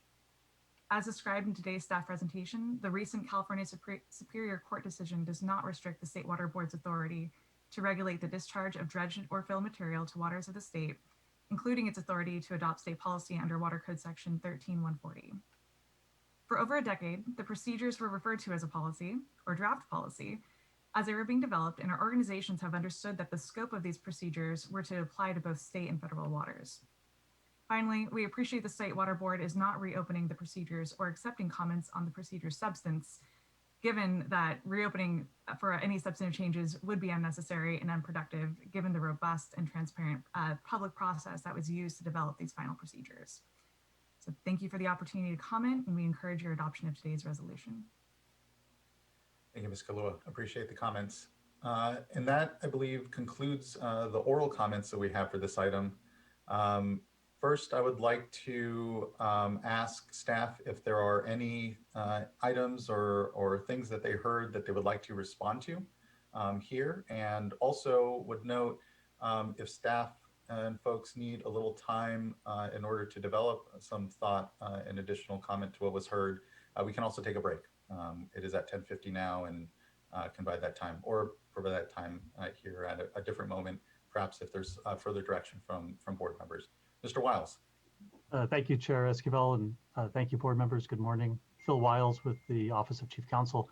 I think we can provide some brief responses here and then see what other issues the board members might want to discuss. But I don't think we need a break at this point. Thank you. So just a couple of responses to the issues raised by the San Joaquin Tributaries Authority. First, with respect to whether the State Board raised the issue of Water Code Section 13140, which is our authority to adopt state policy for water quality control in the litigation. Absolutely, we did. We filed a demur to the petition in January 2020, in which we very clearly raised the point that the board was relying in part on its Water Code Section 13140 authority to adopt state policy. So I think that the record from the litigation bears that out pretty clearly. There was an issue about how the regional boards would follow state policy as opposed to how the regional boards would follow a water quality control plan adopted by the state board that Ms. Kincaid alluded to. And I just want to make it clear, Water Code Section 13146 requires all state agencies to comply with state policy for water quality control adopted by the State Water Board. It's not necessary for the regional boards to first take a rulemaking step to incorporate the state board's policies into their basin plans before they have to comply with them. And in fact, it's been the board's collective longstanding practice to comply with the state board's policies for water quality control without ever incorporating them into their own basin plans. We would have advised them if they had asked that would be an unnecessary rulemaking step. And in fact, there are over 20 state policies for water quality control in the books that the regional boards routinely comply with. And then the last issue I wanted to mention, there's a concern raised that the board's resolution does not comply with the court's judgment and writ. And I just wanted to point out that resolution paragraph number 5 in the proposed resolution specifically says that the procedures shall not be applied to non-federal waters via the Inland Surface Waters and Enclosed Bays and Estuaries Plan. And that is exactly what the court ordered. And so that is precisely what we put in the resolution.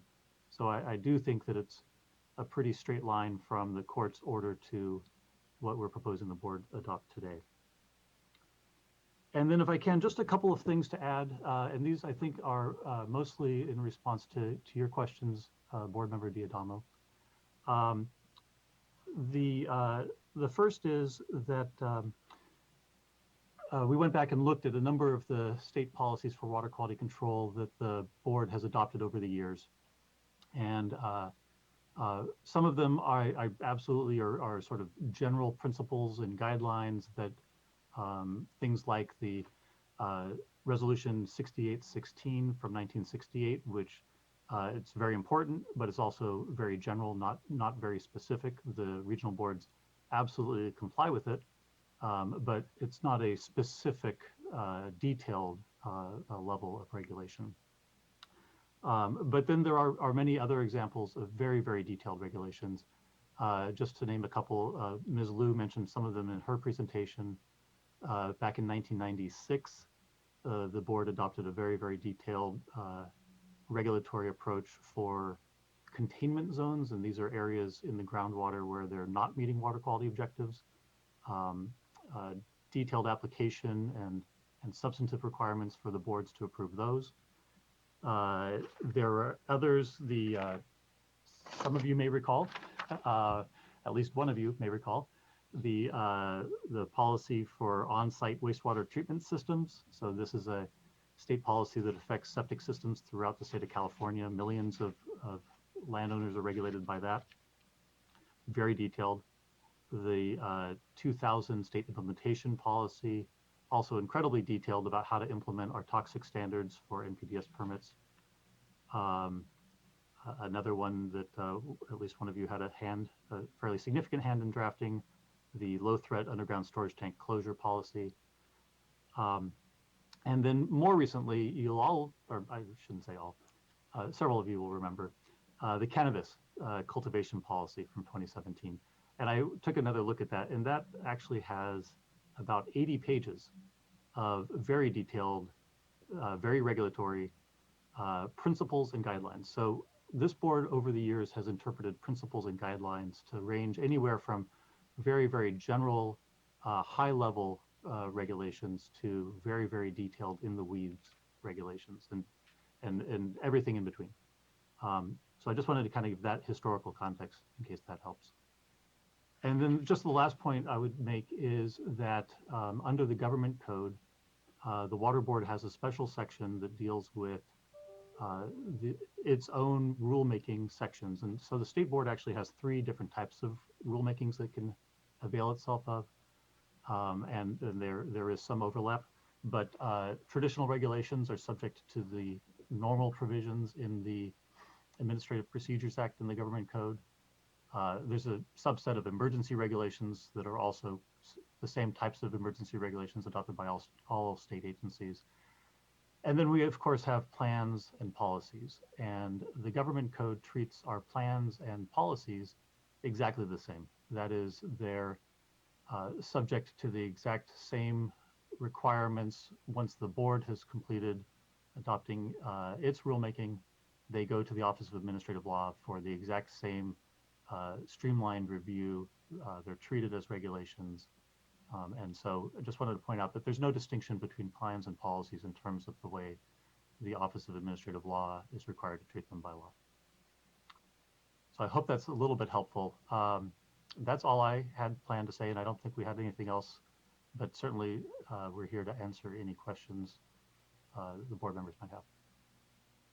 Thank you, Mr. Wiles. Very helpful and very clear. Thank you. I'd now open it to board member discussion. Any board members with further questions, thoughts, comments, would entertain them.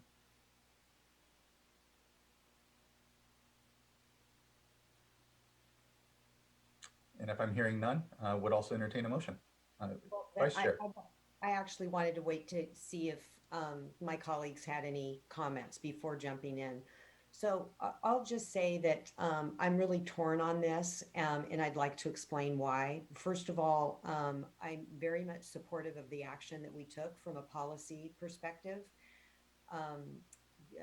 The board, long before my time in joining the board, had spent years and years on development of an action, let's just say. And I did see what the action was called sort of changed through time, but I didn't really zone in on that. I felt that for me, it was much more important to look at the policy issues and to work closely with the stakeholders. I was looking for a middle ground that we could all support, and that for the most part, the stakeholder community would support. And so I do plan on supporting this action today, but I do want to at least point out that I have some degree of hesitation. This issue, I think, first came to light after we adopted the policy or the procedures. And I did not follow the case closely that was brought by SJTA.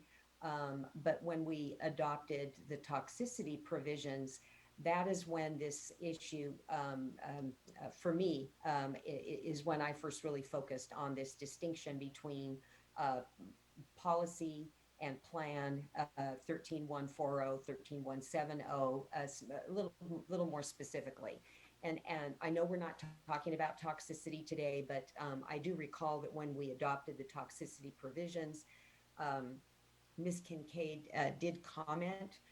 She made it clear that she was coming into the discussion late, but that this was something that she felt was similar to an action that we took with respect to the wetlands procedures. And so at that time, our staff walked us through why they felt that the action was appropriate.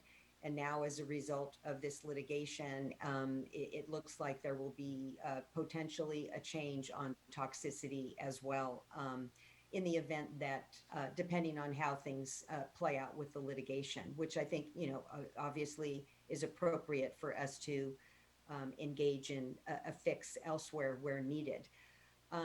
But when I first came to the board, I do remember, we all received our board member binder and sat down with staff from the different divisions, and do recall specifically a discussion along this point of policies versus plans. And that where we had been, at least when I first came on the board, was sort of this two-step process with respect to policies. That we adopt a policy and then it gets implemented through regional board, their basin plans. I do think, looking back, obviously that was just general guidance that I was receiving. And Mr. Wiles, I do appreciate you going through and looking up that we have 20 state policies on the books that are very detailed and really are like they really are treated as regulation, whereby the regional boards don't have to amend their basin plans in order to comply. In other words, the action that we take through the policy is the effectiveness of the regulation without any further requirements by the regional boards. And so even though I do have some hesitation, my sense is that this is a disagreement, a legal disagreement that clearly is going to play out in the future discussion with respect to whether or not SJTA is successful or we are successful with respect to how we've handled the direction from the court. And so again, I'm going to support the motion, but just want to indicate that I do have some degree of hesitation just because of this not being crystal clear in previous discussions. And it really is important, I think, for all of us, but this has been an area that I have particularly tried to be mindful of, and that is for us not to overstep our authorities. And so depending on how things play out with the litigation, if the court does say that we have overstepped our authorities, I will want to have, immediate follow-up with staff, to make sure that we appropriately follow any ongoing guidance from the court. But in the meantime, I'll go ahead and defer to what staff is suggesting. Yeah, thank you, Vice Chair. Likewise, want to ensure that we're always following within our authorities and not expanding them on our own accord, but instead resting firmly on what are strong authorities given to us by the legislature and constitutionally otherwise here. Mr. Wiles, did you want to follow up further? No, I appreciate Board Member Diadama's statements, and of course we absolutely concur. And it may be worth explaining our perspective here. We had intended to use the water quality control plan essentially as a vehicle or a receptacle to start placing all of the board's rulemakings into a single place, so that the public, the stakeholders, frankly, your own staff, could find all of the relevant regulatory requirements that apply to regulation of surface waters. That was our intent all along. And so this court essentially disagreed and said that, well, you can't do that to the extent that it has anything to do with non-federal waters. You can't essentially put all of your policies and your plans in one place. So we understand that. And yes, we are proposing, as a result of this, to essentially accept that determination, assuming that it holds. And we will have a different approach for the toxicity provisions, as you mentioned. And we'll come up with a new plan to come up with a single receptacle for all of the board's rulemakings. But absolutely, we also have every intent of sort of knowing where the rules of the game are and making sure the board is playing within those rules at all times. I did want to just add, since I went ahead and came on screen, just to be clear, staff does have that additional proposed revision to paragraph number 1 of the resolution. So if there is a motion, we would ask that it include the small revision that Ms. Liu read into the record.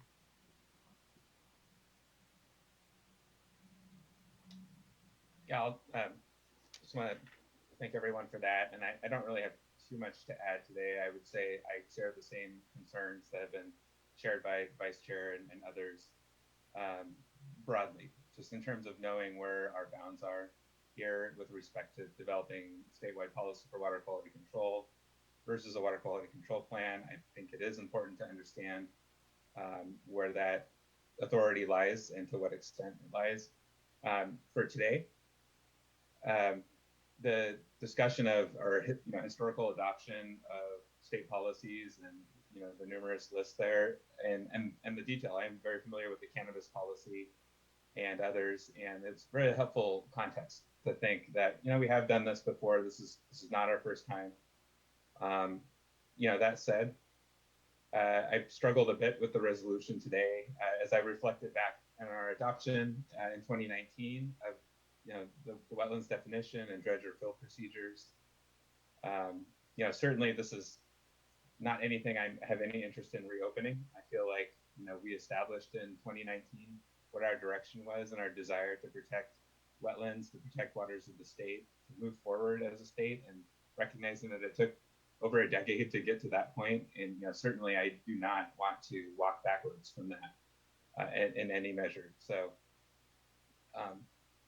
that being said, it was, to me, in my understanding back in 2019 when I took that vote, it was, as I understood it, an amendment to the water quality control plans and established, the first step in amending the SWRCB and establishing that document. And so I just, Mr. Wiles just mentioned the change to the resolve paragraph number 1. And that's, for me, is helpful because it does clarify that, we're not changing our reference to our authority here, that, the resolution in 2019 did reference Water Code section 13140. That remains to be the case. But it wasn't our intent necessarily at that point to adopt, within firm bounds, a statewide policy for water quality control, standalone document. And so I think for me, kind of bending that a bit is helpful because this resolution does do that today. It does establish that statewide policy. Unfortunately now we're in a place where we're essentially going to have two, we'll have a statewide policy. We also will have the water quality control plans. And so we'll have the same procedures in, I believe, 3 different locations. And so hopefully over time we can work to clarify that as it relates to this, as it relates to toxicity and future plans and policies that the board may consider down the road. So just, thank you for your work on this. I am comfortable moving forward with that one change to the resolution today. Yeah, thank you, board member, for the good comments. Any further discussion amongst us? Since I too am comfortable moving forward, let me go ahead and make the motion to adopt this item with the change read into the record earlier by Ms. Liu. Thank you. And again, echo the thanks for everyone's good work on this. And again, I think, at least my understanding as well, last on adoption was, the reordering and the tucking of this into this SWRCB was to start this better, just kind of structure and more clear structure for where our policies and procedures sort of live. And procedurally, not what we should have done. And here, again, it's not about, to my mind, our actual authorities and ability to do this work, but it's simply what was, again, as Board Member McGuire said, we'll just have it in several different places, and we'll continue to, just manage what is the complicated overlays of what our federal and state policies and work here. But nonetheless, in our watersheds, people don't. It's about the implementation, and don't necessarily make those distinctions that way. So either way, just thank you. I appreciate everyone's good work. And do we have a second? I'll second. Thank you. And Ms. Townsend, can you please call the roll call vote? Yes. Board Member Dodek? Aye. Board Member McGuire? Aye. Board Member Firestone? Aye. Vice Chair Diadamo? Aye. And Chair Esquivel? Aye. Thank you all. Thank you. And item carries. And so the resolution is adopted with the changes read into the record. Thank you, everyone, for, again, the good conversation. There'll be more. There's still plenty more on this, but at least appreciate everyone's good work on this vote. Let's go ahead and take a break before we move on to our next item. And just give ourselves a 10-minute break or so, 15. We'll come back at 11:25. How's that? Sound good? Okay. Thank you, everyone. And we'll see you here and continue on to the next item.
All right, everyone, it's 11:25. I think we can begin to gather back.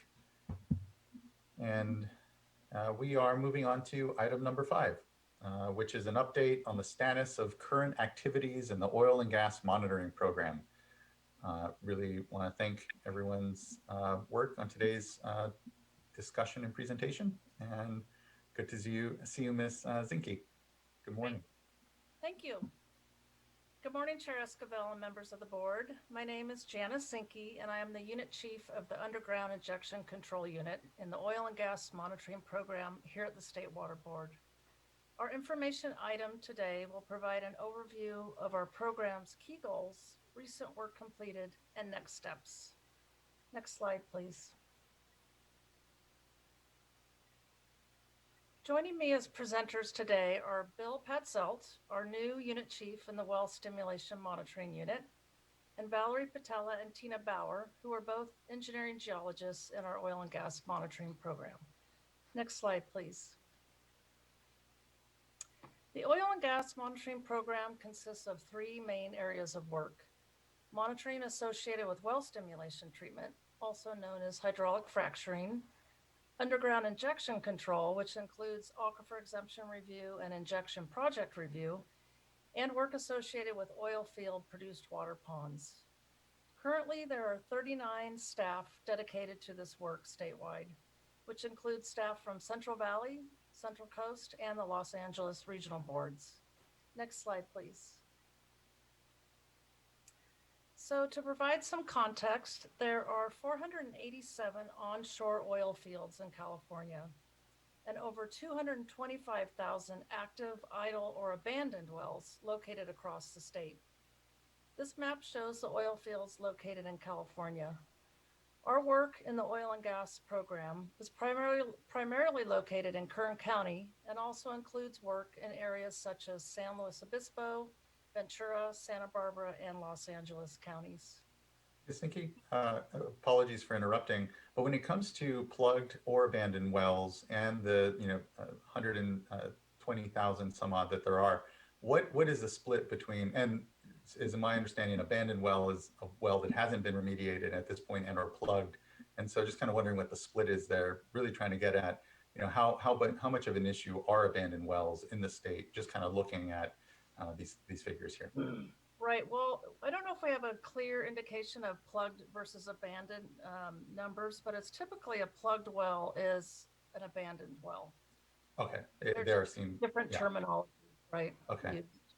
Well, and I guess it's to my mind, it's about the remediation that would come, from, an abandoned well.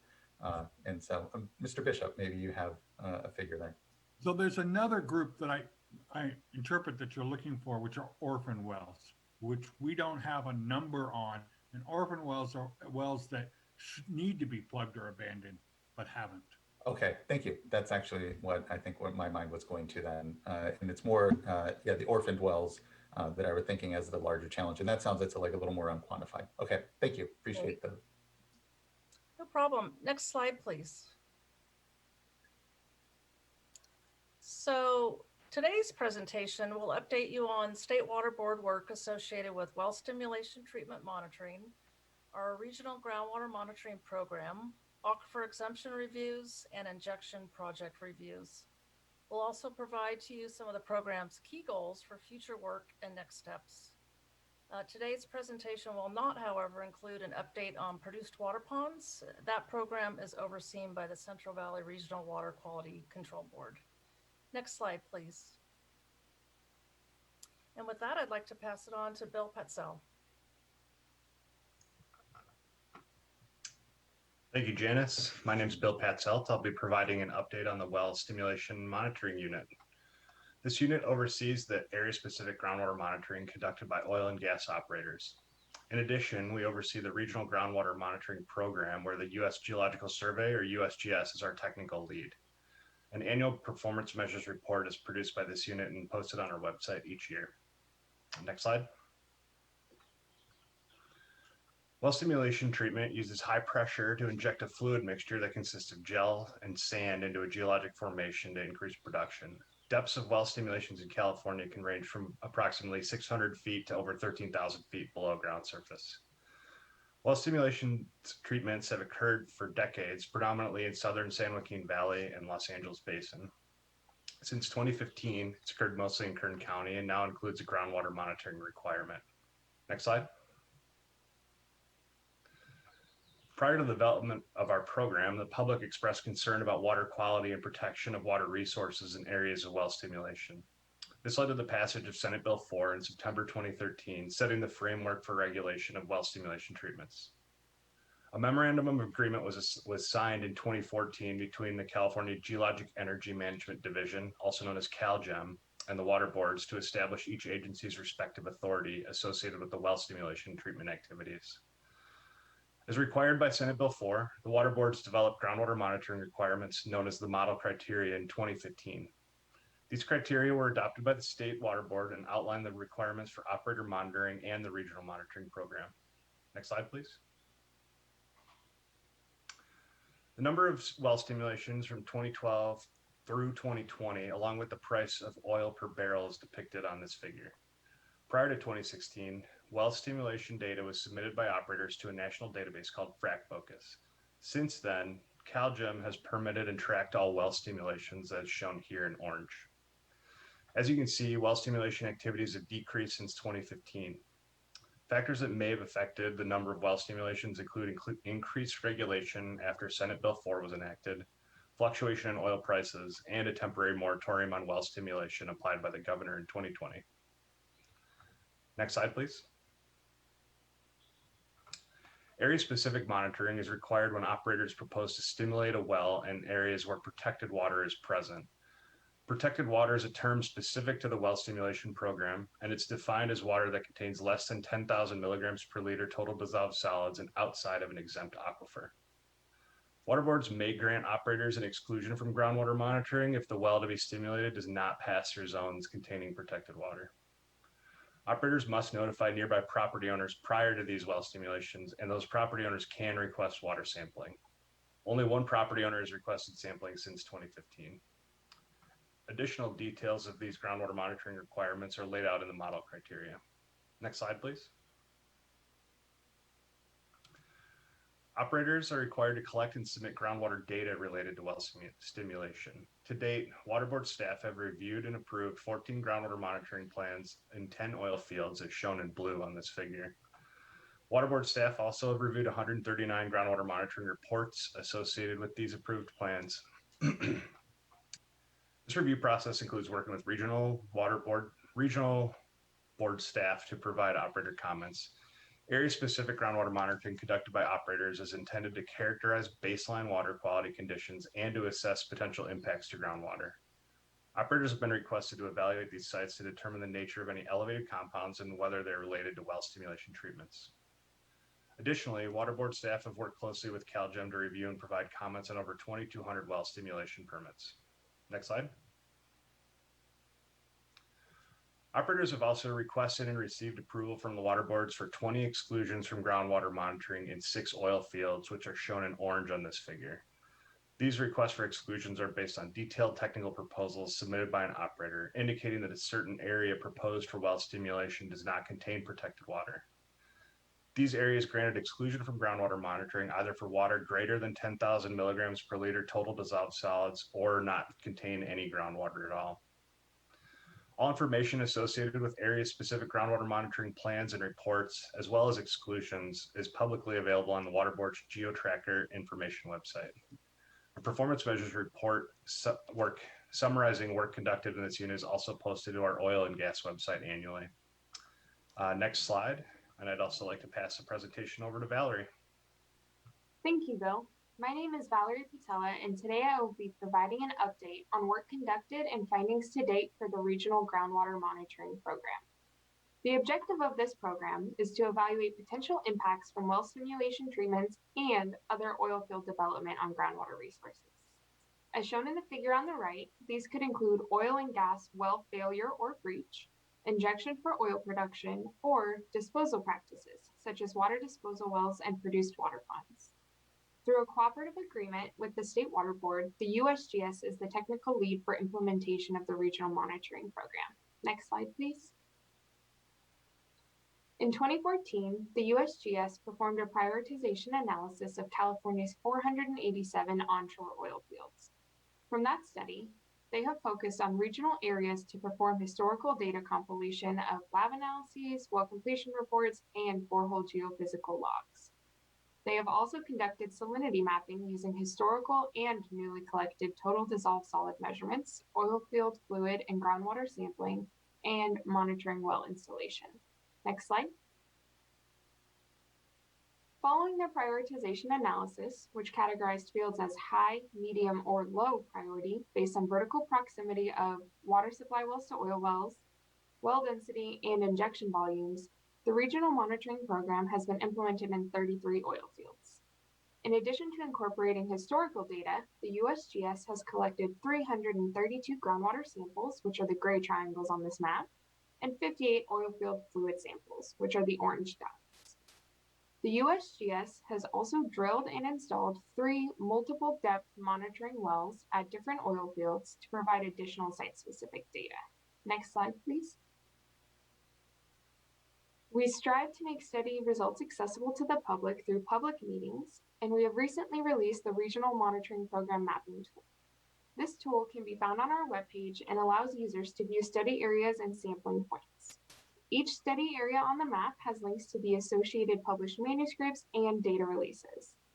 Publications often include maps and detailed figures of the study results.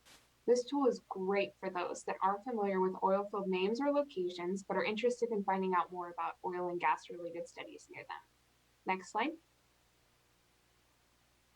To conduct these studies, the USGS uses innovative approaches to gain knowledge about groundwater conditions near oil fields in California. They use data mining and digitization techniques to work with millions of historical data points at a time. Using these data and other methods, such as airborne electromagnetic surveys, they create 3D salinity maps of aquifers overlying oil field development to identify baseline conditions and observe if there are any effects from disposal activities. The USGS uses a suite of groundwater chemistry analytes to investigate natural and man-made pathways between oil fields and groundwater resources. Studies often include looking at isotopes of methane, noble gases, and other elements such as radium. Each study area has complex local groundwater and geologic influences that contribute to individual study results. However, these approaches also lead to a better understanding of regional scale groundwater quality.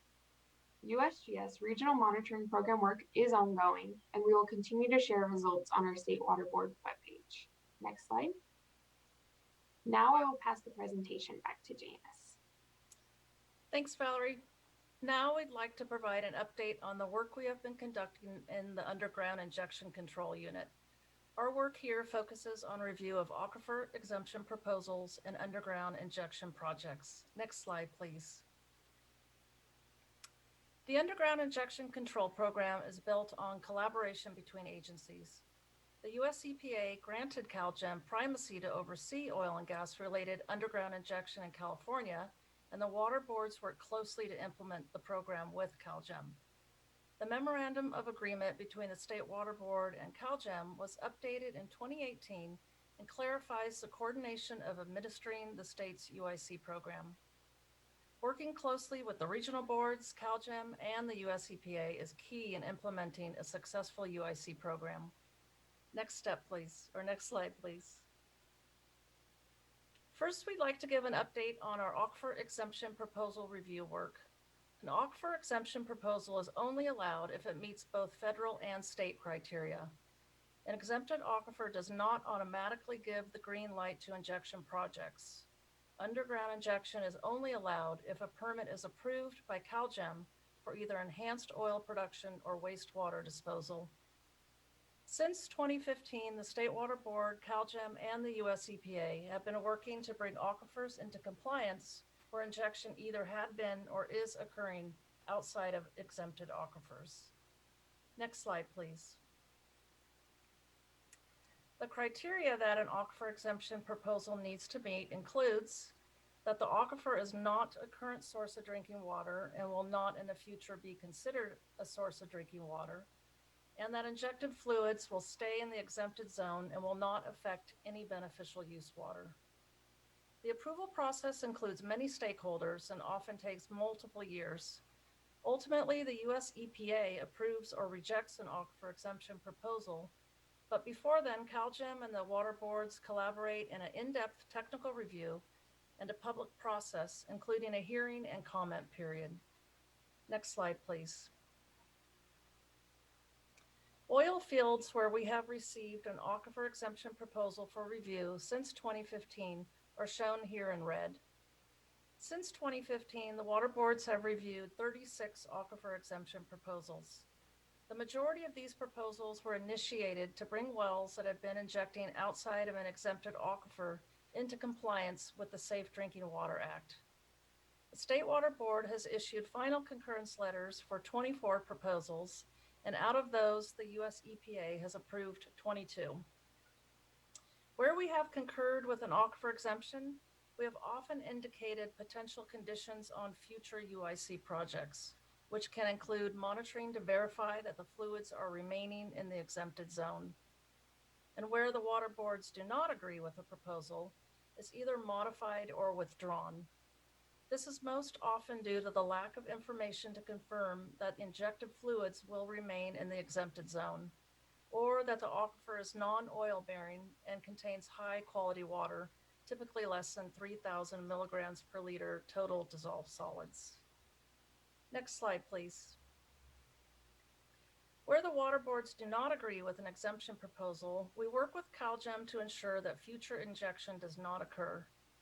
We also work with operators to transition existing injection projects out of non-exempt aquifers. The transition projects are often large scale and take multiple years to complete.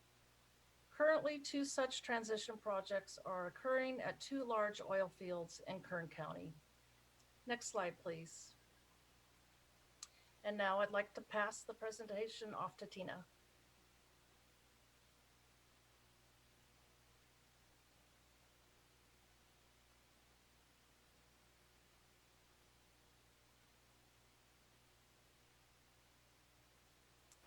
And maybe Tina's not there. I will take over. And Tina, you jump in if you are. I think Tina may just need to be unmuted. Okay, great. There you are. Hi, Tina. Hi. Thank you. Thank you, Janice. I'm Tina Bauer, and I will be giving you a tour of our work in the UIC project review world. Under the Safe Drinking Water Act, fluids related to the production of oil and gas may be permitted for injection into an aquifer that does not qualify as an underground source of drinking water, either because it is exempt or because it exceeds the threshold for total dissolved solids. CalGEM issues the UIC permits, and there are about 870 active projects in the state consisting of over 55,000 wells. A UIC project can include a single well or 100 of wells. Shown here is a state map with the regional board areas and the associated number of UIC projects in each area. Each UIC permit has specific operational, regulatory, and reporting criteria outlined in a project approval letter, or PAL. You'll hear this acronym frequently during the next few minutes.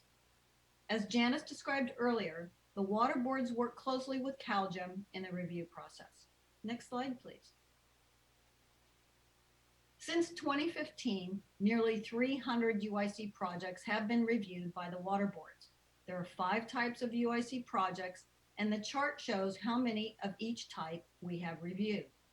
Modifying a PAL is a critical component that brings the permits up to current regulatory standards. All project types require changing or creating a new PAL except for non-expansions, also known as infills. Project by projects are a one-time comprehensive review and take significant effort to prepare and review. As the chart shows, the majority of our UIC reviews are non-expansion, followed by new and expansion projects. Next slide, please. Consistent coordination and collaboration between the state and regional boards are driving forces in creating a balanced and efficient UIC program. The regional boards are the lead agency for UIC projects within their boundaries, and the state currently assists as the lead agency for the occasional pilot and project by project reviews, but all projects have some level of peer review. Over the past 5 years, the state and regional boards have strengthened our working relationships with CalGEM and worked together in resolving technical issues and PAL requirements. Next slide, please. As previously mentioned, there are over 800 active UIC projects in the state, and about 500 are in and around Kern County. About 62% of the projects reviewed are located in the Central Valley region, 35% in the Central Coast region, and a combined 3% in the Los Angeles and Santa Ana regions. While the majority of the UIC project reviews of all types are in the Central Valley, the Central Coast Regional Board is currently busy with non-expansion reviews, and the LA Regional Board has had several new and expansion projects, primarily in LA and Ventura counties. Next slide, please. The UIC process, the UIC project review process, is outlined in the Memorandum of Agreement, which contains a comprehensive checklist that took nearly 3 years to develop. This figure shows the overall review process that begins and ends with the operator, since it is a permit to inject. The project review is a collaborative technical review effort between CalGEM and the water boards. Key project criteria include where the injection zone is, the horizontal and vertical limits of the injection, and potential injection pressure effects on wells within the area of review. It is not uncommon for the water boards to require additional information to complete its review or add monitoring or reporting requirements to the PAL.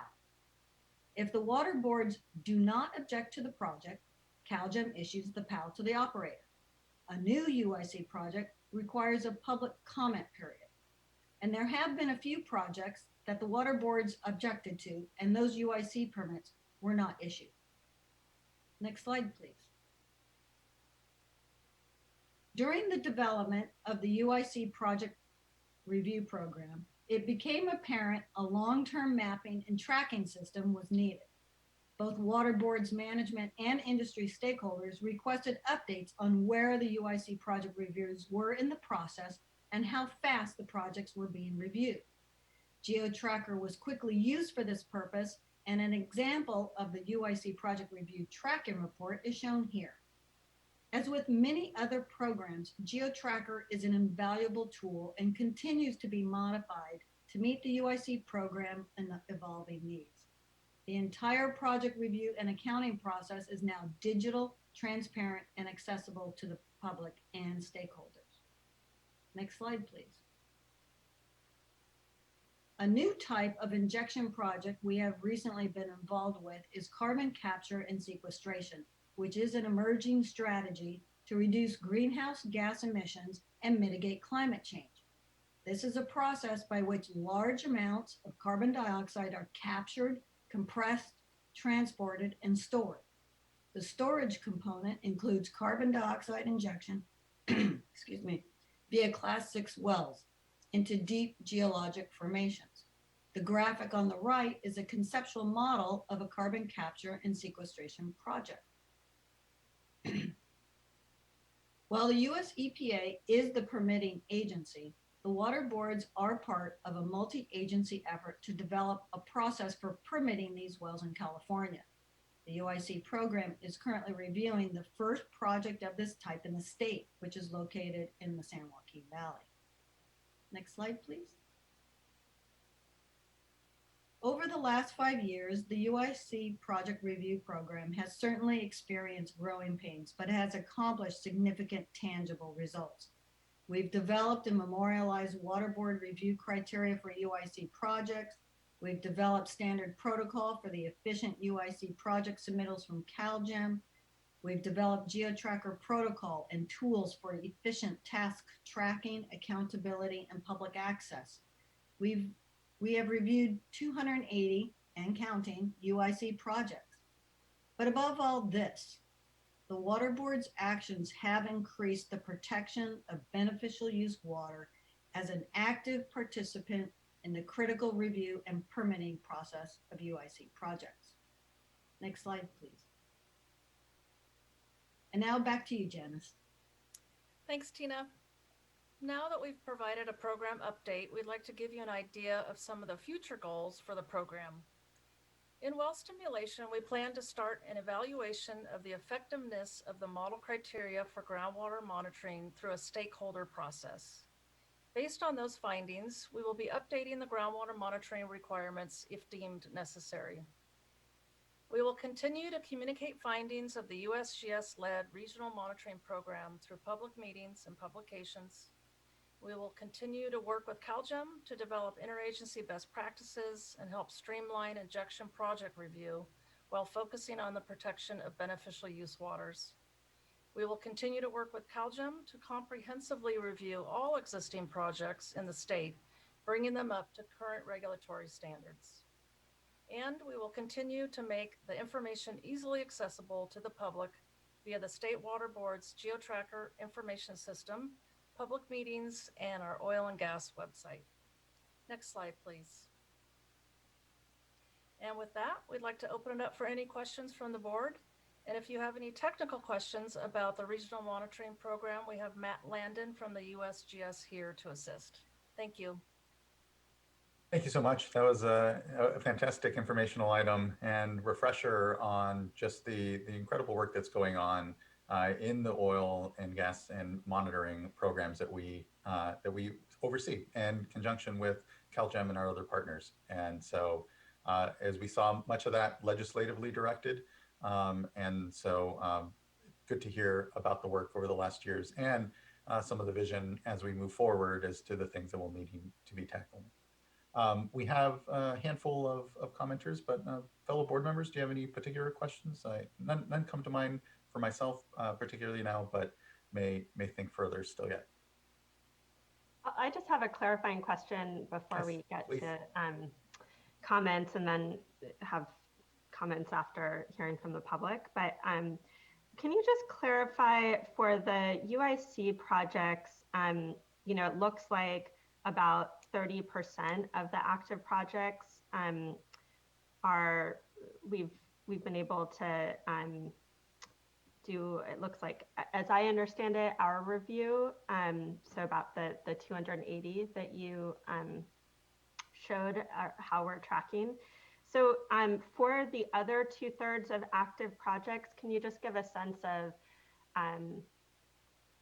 where they are, or what, how to understand how those are going to be moved through in the coming years? Is that sort of that they haven't yet gotten to us from CalGEM? I just want to make sure I understand what those numbers are and what the process is, where sort of status. So Board Member Firestone, I'll take a shot at that. So we have entries into the UIC process. One is when they're proposing to expand or add new injection or new wells or a new project. That's the primary entry into it. There is a plan that CalGEM has to do a comprehensive project by project review. You saw there's a small number of those. And during that process, we would look at existing projects.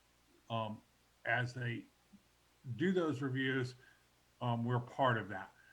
That has had a slow start, and we're hoping that will increase in pace and scale.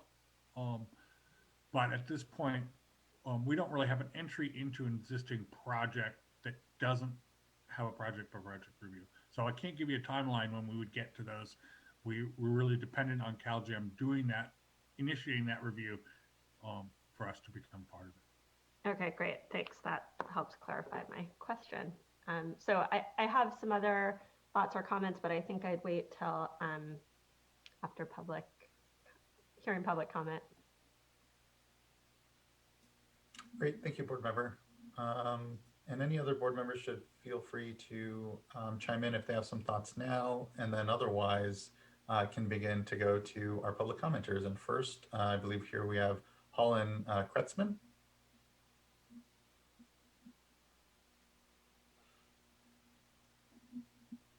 And at this point in time, Holland is no longer with us on the Zoom platform. On the platform, yes. Okay, thank you. Then Liz Beal. Thank you for joining us this morning. Hi, thank you so much for having me. Good afternoon. My name is Liz Bell. I am the Executive Director of Climate First, Replacing Oil and Gas, or CFROG. We are an environmental community-based advocacy organization here in Ventura County.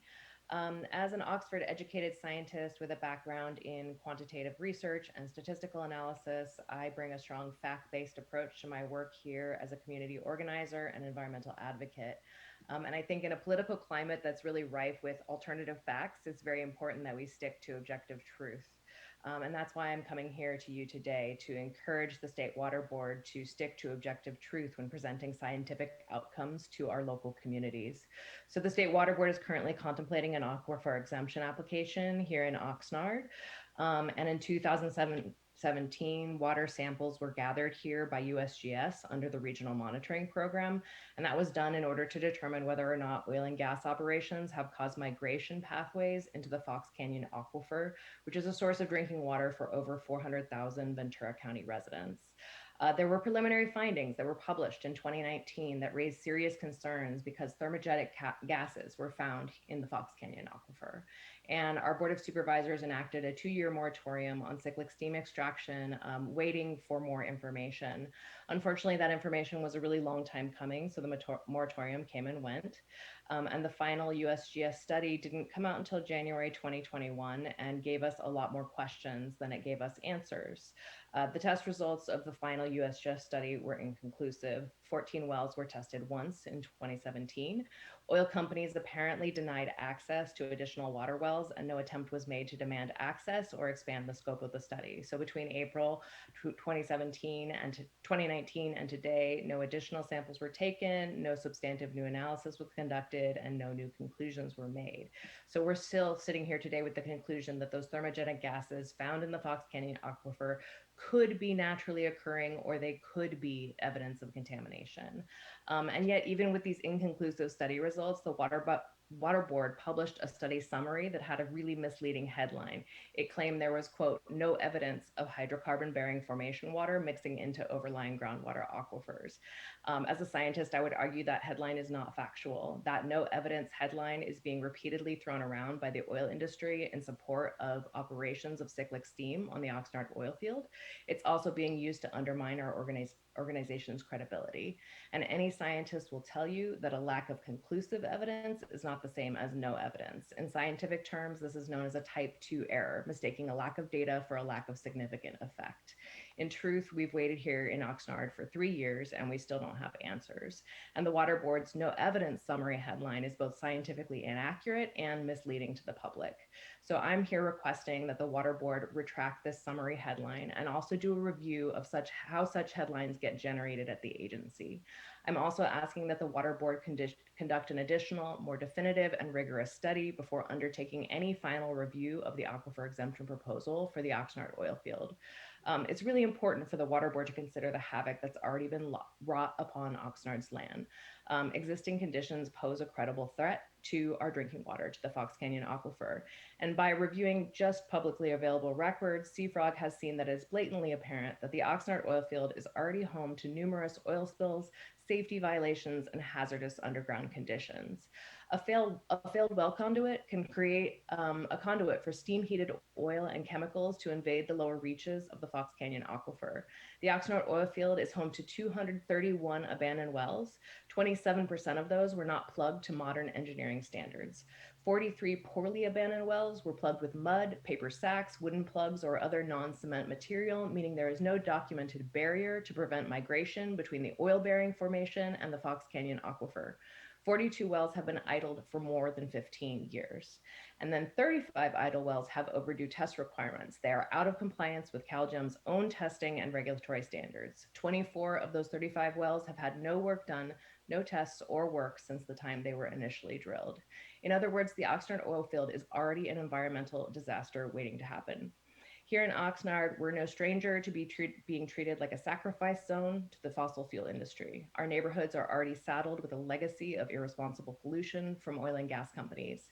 They viewed Oxnard and its residents as disposable, even as the EPA identified our community as disadvantaged and particularly vulnerable to environmental misuse and abuse. Only now, this is not just about Oxnard. It's also about Ventura County's major drinking water aquifer that is now being prepared for sacrifice. If we foul it up, we can't get it back. So I will leave the board with 2 questions that our community would like answered. 1, how can 40 or 50 years of aggressive cyclic steam activity be justified when just one accident could permanently damage the extremely important Fox Canyon aquifer? And 2, if this aquifer exemption is granted and allowed to proceed, who will monitor groundwater quality so that if a deep subsurface contamination event occurs, oil field operations can be shut down before the contamination becomes widespread? Thank you. Thank you as well for your good comments this morning and advocacy, Ms. Bell. Much appreciated. And to your specific questions, definitely will keep them in mind. And then ultimately on the latter, I believe monitoring requirements, as was covered, can be part of the aquifer exemption process and back and forth around various permits. But just thank you for a number of good comments. And I know specifically when it comes to then the headline that was generated, I'll be asking questions internally myself. So thank you. Tara Messing, next, please. Invite up. Thank you. Good morning. Good morning. Oh, good afternoon, just barely. Oh, yes. Okay. Good afternoon now. My name is Tara Messing, and I am a staff attorney with the Environmental Defense Center. Thank you for the opportunity to comment on today's update on the oil and gas monitoring program, and specifically the status of pending aquifer exemption proposals. Over the past 2 years, EDC has represented the Sierra Club Los Padres chapter, SBCAN, and EDC in administrative proceedings concerning the Cat Canyon aquifer exemption application. Our organizations, along with nearly 50 partner organizations and countless community members, strongly oppose this aquifer exemption. Opening the door for more dangerous steam injection and toxic wastewater disposal threatens to contaminate fresh drinking water sources relied on by over 150,000 residents surrounding Cat Canyon. In passing the Safe Drinking Water Act, Congress recognized that the most effective way to ensure clean drinking water is to prevent pollution of underground aquifers in the first place. The provisions under the Act are therefore preventative in nature. And despite these broad protections for drinking water, between 2011 and 2014, it was discovered that over 5,500 injection wells throughout California were illegally injecting contaminated fluids and toxic wastewaters into non-exempt aquifers, including aquifers underlying Cat Canyon. In 2015, the state legislature responded to this environmental and public health crisis by enacting more stringent criteria for exempting an aquifer under Public Resources Code Section 3131. Under 3131, the evidence must demonstrate that the injection of fluids will not affect the quality of water that is or may reasonably be used for any beneficial use, and that the injected fluid will remain in the aquifer that would be exempted. If not, the proposed exemption must be denied. On behalf of our clients, EDC has studied the application, worked with experts, analyzed various reports, and from this research, we have provided ample evidence to demonstrate that the criteria under 3131 has not been satisfied and that this application must be denied. For example, Cat Canyon has hundreds of active, idle, and abandoned wells and a long history of drilling. Wells can form pathways for injected fluids to travel into protected groundwater and contaminate groundwater quality. The application, however, omits a study of the wells to determine if any wells need to be repaired, abandoned, or re-abandoned. And we know that at least 6 wells on 2 leases in Cat Canyon lack clear abandonment records. 1 well requires abandonment and 5 wells need additional evaluation due to missing data. It is highly likely that wells in other parts of the field are also damaged or improperly abandoned. But in failing to conduct a study of these potential conduits before a decision is made on this exemption, the application cannot assure confinement and protection of groundwater quality. In closing, we are asking for your leadership. We cannot gamble with such a critical natural resource by allowing more steaming and more wastewater injection into these aquifers. Please direct staff to not concur on the Cat Canyon aquifer exemption. Thank you very much. Thank you for your good comments. And thank you for continued advocacy on this. I appreciate it, Ms. Messing. Next is Catherine Dodd. And I believe that will be our last commenter. It says I can't open my video, but I am here. Oh, there we go. My name is Catherine Dodd. I'm a registered nurse, sorry. And I represent the California Alliance of Nurses for Healthy Environments. Clean water is essential not only for health, but for survival. I can't help but draw the direct line between the comments this morning and the open public comment about warm water endangering our salmon and an important source of nutrition for our healthy fatty acids, and oil and gas fracking. Oil and gas is one of the top contributors to greenhouse gases and climate change, which is causing the drought and warming the water. It's important for water and climate to be considered simultaneously. As a nurse specifically, I'm concerned with not just with water pollution, but also with air pollution associated with well stimulation, and I hope that monitoring of both will go on simultaneously. I'm calling in today and have listened to the entire meeting expressly to oppose aquifer exemption proposals, and I want to associate my remarks with Liz Bell from SWRCB and with Tara, who just recently spoke, about both the Cat Canyon and the Fox Canyon aquifer exemptions. Toxic chemicals that are injected underground for oil and gas extraction must be kept out of our precious water. And these aren't just toxic chemicals, these are acid. And our oil in California is particularly thick, so it requires a particularly extreme injection. Endangering our aquifers is permanent, and it will poison our water. Not only the water that humans rely on, but also the water that birds and animals rely on. The Water Board is entrusted with our safety, with our water safety. Please don't risk that safety with these aquifer exemptions. Thank you. Thank you, Ms. Dodd, and thank you for making the connections there and your comments this morning, or afternoon now. And thank you for sticking through the entire meeting as well. Much appreciated. That brings us to a conclusion on public comments on this item. This is an informational item. There's no decision that the board will be making here in this space, but just continues to certainly remind us of the balancing the board is constantly and continually called to do. The job that we have here to, though, protect water quality for the long term. And we certainly know these groundwater resources.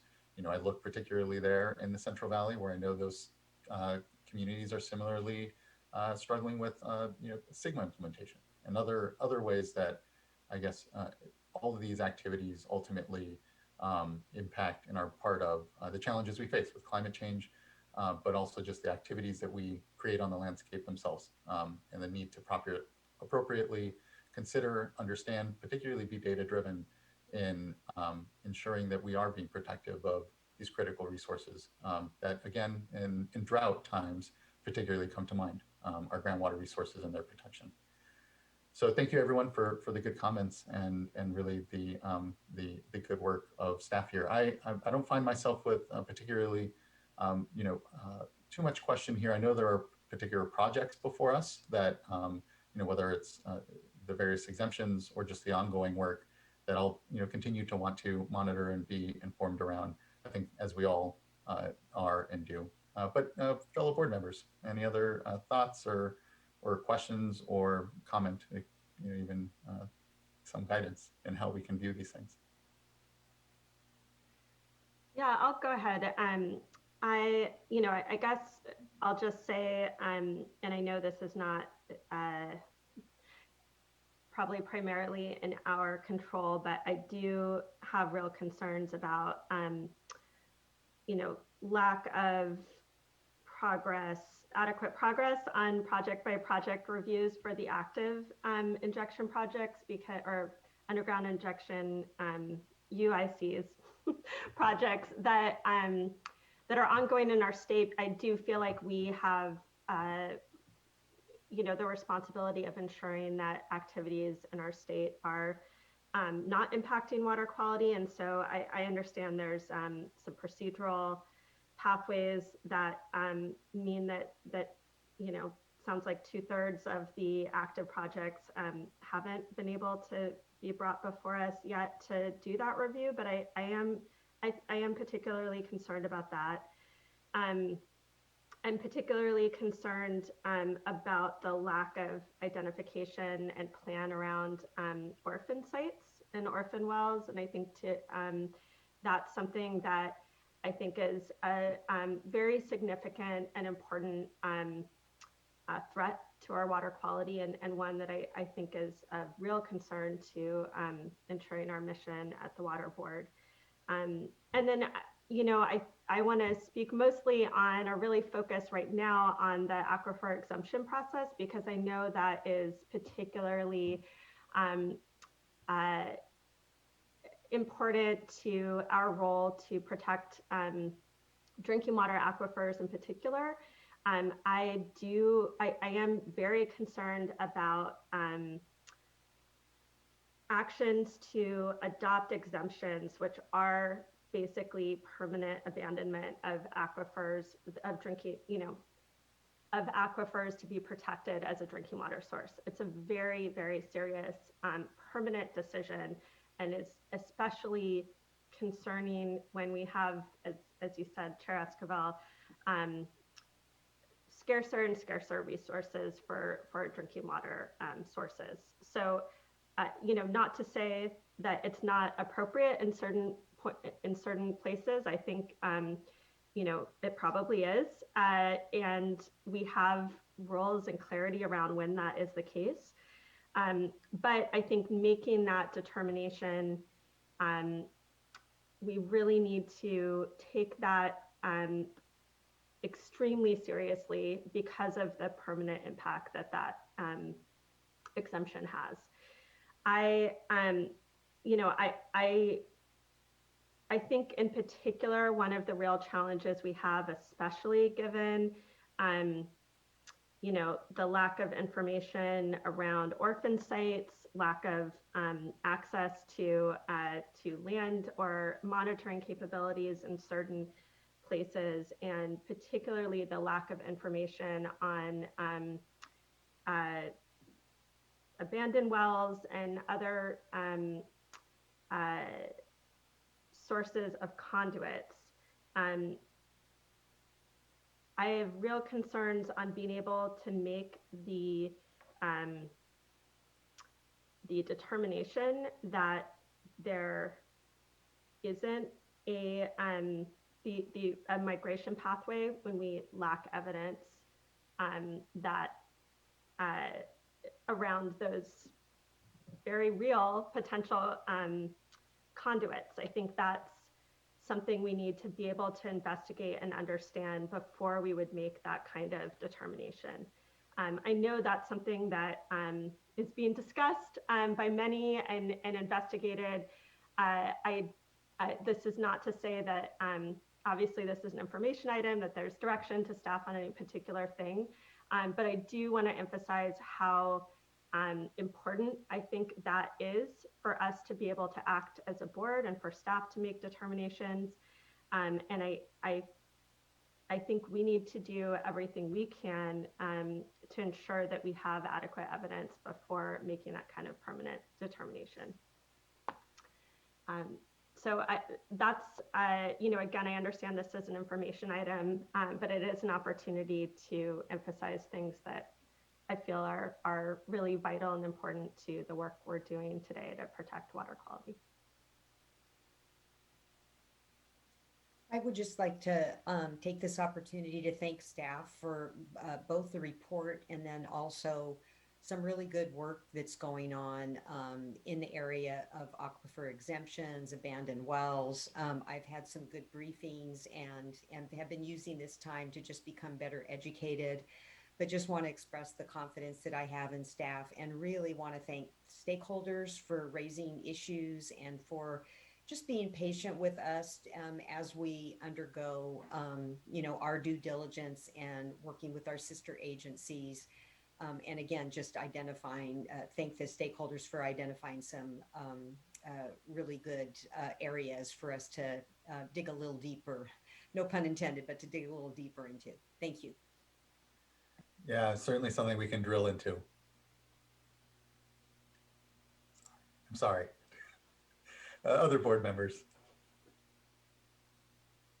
Sure. Yeah, I'll just echo those thanks to staff to continuing our relationship with CalGEM on these very complex and difficult decisions. Just knowing that anytime we're underground, and in many cases here thousands of feet underground, there's a lot of unknowns, and so I appreciate certainly all of the concerns about the orphan wells, all the conduits that exist, and just the uncertainty that's inherent in these practices.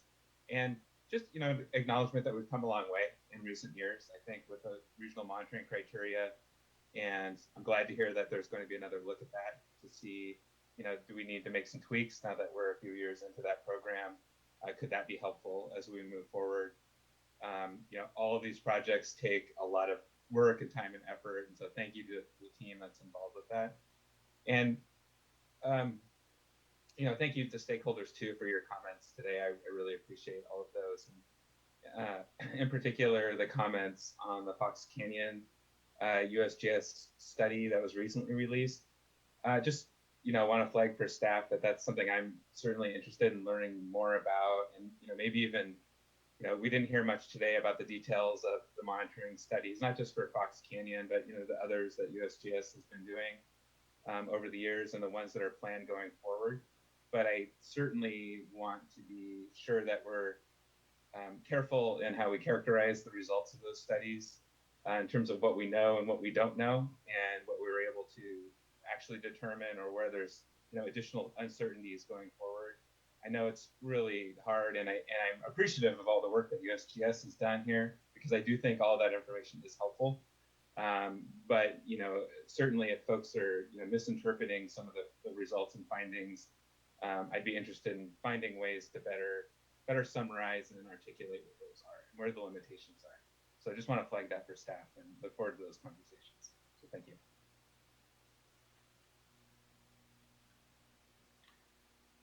I'll also add my thanks to staff for all of their hard work on these very, very complicated matters. And I do share Board Member Firestone's concerns with respect to, I guess, the magnitude and the consequence of the decisions that are being made. And I appreciate not only the complexity involved, but also involved in terms of the technical complexity, but there's also the policy complexity, and there's also this dynamic that we have with CalGEM, who is actually the lead on most of these projects. And so all of that together provides for some complicated situations. And I know that also that this is something that we've delegated to our staff, our wonderful staff, who have a great deal of expertise in this matter. And I know that, for example, with respect to the Cat Canyon one, there was a request that we take up the decision as a board that we did not embrace. And we're not here to argue or discuss that decision. I just mentioned it as one example of the recognition of how complicated these decisions are, and something that certainly is evolving over time. Our expertise, our involvement, our engagement with CalGEM, our engagement with the stakeholders, and potentially in the future, this board might re-examine some of the current processes, some of the current delegations and decision making. But that is not the decision to be made today. But I'm grateful that Board Member Firestone and McGuire and others are paying a great deal of attention to the efforts involved, because it is very hard. It's very complicated. It's something that's not entirely within our bailiwick or our areas of expertise. And it does require a great deal of evolution, development of expertise, at least from one board member's perspective. But I do appreciate all the stakeholders' engagement, and appreciate the staff working really hard on all these efforts that are critical, are important, have long-lasting implication, but are also a little bit out of our reach in terms of involvement and expertise. So thank you all. you for the really great comments, board members. Yeah, it's only been a few years since the enacting legislation that really formalized and created this space for the board as a technical sister agency to CalGEM in the oversight and role of the program. And it's going to be years ahead for the program to continue to evolve. And I think we have opportunities there to continue to do better by the decision making. And certainly what we hear is, the technical nature of it is hard sometimes for even communities to follow along and understand how they're being protected. And I think there's ways that we can continue to make sure we incorporate everybody in a transparent way around the studies, around continuing to just be data driven and understand where the sources of the various, hydrocarbon and other residuals we're seeing in the aquifers are, and they're linked to activities that we have a hand in regulating ultimately. So just, thank you everyone for the really good conversation and great item. So thank you. We can conclude that informational item, and then, looking at the clock, it's 12:20. I would propose we try to move forward with our next item and then wrap up board member reports and get us out for a late lunch then and for the rest of the day, instead of trying to take a lunch here sometime before those items. If that squares away with everyone, then we can go ahead and transition to our next item, item number 6, which is an update on the Fresno River statutory adjudication. Good to see you. Good morning or good afternoon again, Mr. Ekdahl. Good afternoon, board members and Chair Esquivel. My name is Eric Ekdahl. I'm the Deputy Director for the Division of Water Rights. And with me today to present on informational item number 6, the update of the Fresno River statutory adjudication, I have Connie Mitterhofer in the Division of Water Rights, Amanda Pearson from the Office of Chief Counsel, and Jesse Jankowski also from the Division of Water Rights. Next slide, please. Very high-level outline. We'll talk a little bit about background and the purpose of this informational item.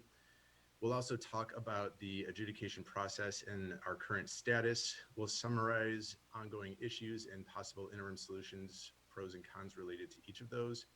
And then for each one of those, have a brief summary and conclusion. Before we move forward, I did want to note that with the adoption of the petition in October 2020, there now exists ex parte prohibitions between certain parts of the board. So we have now set up internal separation of functions between the investigation team and the kind of hearings team. And right now we're still many years away from any proposed hearing, but the investigation team, of which both myself and the rest of the presenters today are part of, are under ex parte considerations prevented from directly briefing board members and members of the Administrative Hearings Office, which may someday in the future receive some of these issues on this topic. And so this is a little bit of a new approach and a new issue for both the division and the board. As we've mentioned in previous meetings, the last statutory adjudication at the board was 40 years ago. And so there is no real kind of template or blueprint for how we approach some of these questions. But note that when this issue was raised at the October 2020 board adoption of the petition, the board requested that we come back in a couple of months and talk about potential interim solutions so that progress could be made both locally or potentially at the board as we were developing the rest of the adjudication and starting our process moving forward. So we've done that. We've done an internal staff assessment, but we haven't had the opportunity to conduct our typical kind of one-on-one briefings with board members. Our only opportunity to do that now is in a public setting. And so I'm guessing there may be questions on that towards the end, but with that, let's go to the next slide. A little bit of background on the context. On October 18th, 2018, the board received a petition from Madera Irrigation District for a statutory adjudication of the Fresno River watershed. In 2019, the board adopted a resolution that postponed that adoption of the petition in lieu of a local effort and a facilitated effort to try and come up with a kind of local solution or a local pathway forward. Over the next year, stakeholders, we think, made significant progress, but ultimately were unable to resolve the number of contentious issues within the watershed. And so on October 20th, 2020, the board did adopt the petition and directed staff to update them in the near future on potential interim solutions. That adoption also put the ex parte provisions in place. And so with that, I'll turn it over to Connie, who will run through the considerations of potential interim solutions, and then we'll open up to questions at the end. Thank you. Good afternoon, members of the board and Chair Esquivel. I hope you can hear me. Yes, we can. Thank you for joining us. Thank you. Happy to be back. So shown on the slide is a simplified flow chart for the main elements of the adjudication, as well as a timeline of when we expect that those steps will take place. Their actual timeframes will depend on available resources, and I will come back to that. I will quickly run through the steps of the adjudication. So the first main step is the noticing, which consists of notifying all known potential water rights claimants in the watershed of the pending proceedings. The notice also sets a deadline by which claimants must notify the board in writing of their intent to file proofs of their claimed water rights.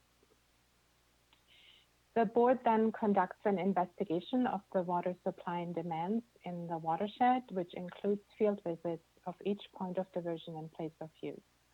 After the field investigations, claimants are provided with a copy of the investigation findings to help them prepare their proofs of claim. A proof of claim must be submitted for the board to make a determination of rights. After conducting the investigations and receiving the proofs of claim, the board prepares a draft report and preliminary order of determination, establishing the rights to the water in the Fresno River stream system. A copy of the report is sent to each claimant, and copies of the proofs of claim and any evidence collected by the board are made available for inspection. Claimants may file objections to the findings in the report and the order of determination, and these objections are subject to hearings before the board. Upon completion of the hearings, the board adopts an order determining and establishing the rights to water in the stream system. After board adoption, a certified copy of the order, the evidence, and transcript of testimony is filed with the Superior Court. Parties may file notices of exceptions to the order with the court clerk. And after conducting a hearing of exceptions and other necessary proceedings, the court enters a decree which conclusively determines the rights of all parties involved in the proceeding. Coming back to our timeline, you see the orange box there. We're currently in the process of preparing the notice package. It is expected to go out in the July-August timeframe of this year. Overall, we are forecasting a schedule delay of 9 to 12 months due to staffing constraints.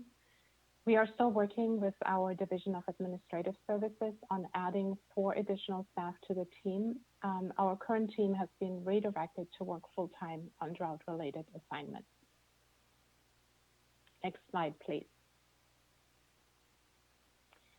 This slide shows the broad categories of issues brought forward by the parties, some of which may be candidates for interim solutions. There's uncertainty and disagreement on the nature, extent, validity, and relative priority of rights, a lack of transparency and disagreement on the implementation of the Fresno River Operations Protocol and Allocation Model, commonly called the FROP and the FRAM. There are claims of unauthorized diversions, unauthorized diversion structures, or storage of riparian water. The district has been acting or serving as the de facto water master, but without the legal authority or compensation. There is at least one pending complaint of improper water allocation and some uncertainties due to conversion of riparian land to permanent crops and inclusion of unexercised riparian rights in the allocation model. Next slide, please. This slide shows a list of potential interim solutions staff has identified. We will go into more detail in the next slide. To be useful, an interim solution would provide a means to address the issues summarized earlier and be binding upon the parties involved. Next slide, please. The first interim solution identified, the Administrative Procedure Act permits an agency, with the consent of all parties, to refer a dispute for resolution by mediation or arbitration. Section 648.6 of the State Water Board's regulation permits the board to refer a dispute in a proceeding before it to mediation or non-binding arbitration in accordance with the APA. The Water Code also specifies that a hearing officer from the Administrative Hearing Office may preside over mediation. So if the parties consent, these provisions would allow the board to refer the issues to mediation by either an AHO hearing officer or an outside mediator. Next slide, please. Staff have significant concerns with using the AHO as the primary vehicle to address concerns and issues in the Fresno River watershed for reasons listed on this slide. While there may be some merit in directing specific complaints to the AHO to review and develop evidence and background, such work may end up being premature, as many of these issues will likely need to be revisited as part of the adjudication. Consequently, these early investigations could result in duplication of efforts that also lead to unnecessary complications and time spent. It's unclear whether these efforts are cost recoverable, and it's likely that this would result in an internal separation of functions within the AHO. Staff conclusion is that this is not recommended as a viable path for interim solution. Next slide, please. The parties may continue to attempt to resolve these issues between themselves, but such efforts have not been successful to date. However, with past negotiations, board staff have not been involved. It is possible that making board staff either from the AHO or the division available to assist private negotiations by providing technical or legal input would help the parties reach a solution. The primary downside to this approach is that without a means of binding the parties to the solution, parties could conceivably disregard that solution, in which case the investment of staff time would be lost. There's no clear mechanism for cost recovery or support of staff efforts. Due to limited resources, staff would likely be redirected from other high priority work, including work on the adjudication itself, in an attempt to mediate resolution between entities. In conclusion, staff do not consider this approach viable. Next slide, please. The board's Office of Enforcement, in combination with the division's enforcement branch, can investigate complaints and take appropriate action if a violation has occurred. Staff assessment is that there are insufficient staff resources to adequately address the issues identified in the Fresno River watershed through enforcement actions. Additional resources would be needed for both the division as well as the Office of Enforcement. Even if staffing resources were available, it's likely that this process would take as long or longer than the adjudication itself, as it takes a considerable amount of time to bring a single complaint to resolution. There are dozens of potential complaint or enforcement issues, and even potentially more in the watershed. And an enforcement action would generally only cover a single diverter at a time. This approach would not be efficient and is unlikely to resolve the broader set of issues. In conclusion, and this is not a comment on the merits of enforcement for individual cases, enforcement is an option, but staff do not view this approach as a viable solution for addressing the broader set of issues and the watershed as a whole. Next slide, please. Litigation. Private litigation to resolve the interim disputes could be effective, particularly if the court ordered a reference of one or more issues to the board. If that occurs, the board would have a role in resolving the dispute by providing the court with findings of fact and conclusions of law regarding the dispute. The litigation process is outside the board's control. It requires the parties to initiate litigation and then for the court to order a reference to the board. Litigation is also costly, and it's likely that there are disincentives for smaller, less financially capable parties to pursue this option. As a result, staff have concerns over equity if this is the sole process by which Fresno River issues are addressed. However, litigation remains an ongoing option for any party that wishes to pursue it. There is no board process that prevents litigation, and the adjudication process itself does not prevent litigation between individual parties. Next slide, please. Legislation to appoint an interim water master. Some parties have suggested that appointment of an interim water master to administer the Fresno River stream system would be an effective means of resolving interim disputes, and have made requests to appoint a water master for overseeing allocations and reviewing the allocation models currently in use. While appointment of a water master is a common result of a statutory adjudication, the board does not have general statutory authority to appoint a water master this time. This lack of authority could be corrected by relatively simple legislation, with sponsoring legislation requiring approval from the administration. Legislation could take years to complete, and there's no certainty that such a bill would pass.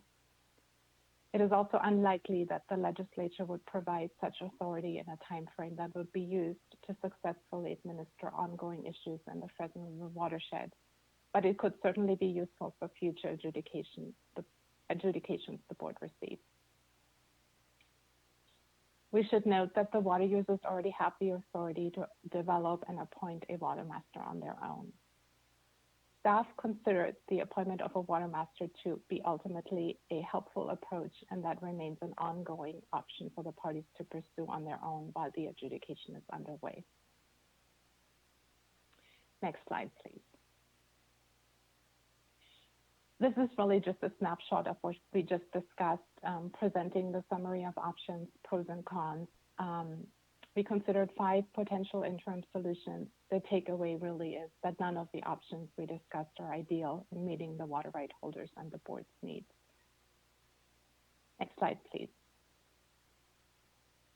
Some of the options are not viable due to legal constraints, staffing, resources, or other factors.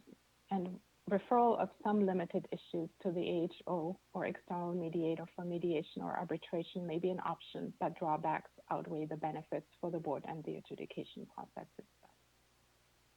That brings us to the next slide. We'll be happy to take any questions or comments. Thank you. I appreciate that we're somewhat testing out a process here when it comes to even how we handle or inform, discuss, and continue to consider this petition and this adjudication.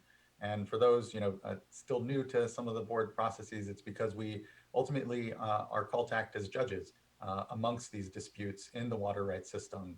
And so here, regrettably, I know no easy solution off the shelf for what it sounds like are a number of complex issues that would need to continue to be resolved in order to get to a final adjudication, and a number of pathways that we could maybe select. I sometimes feel if is the issue the sort of tools that we have in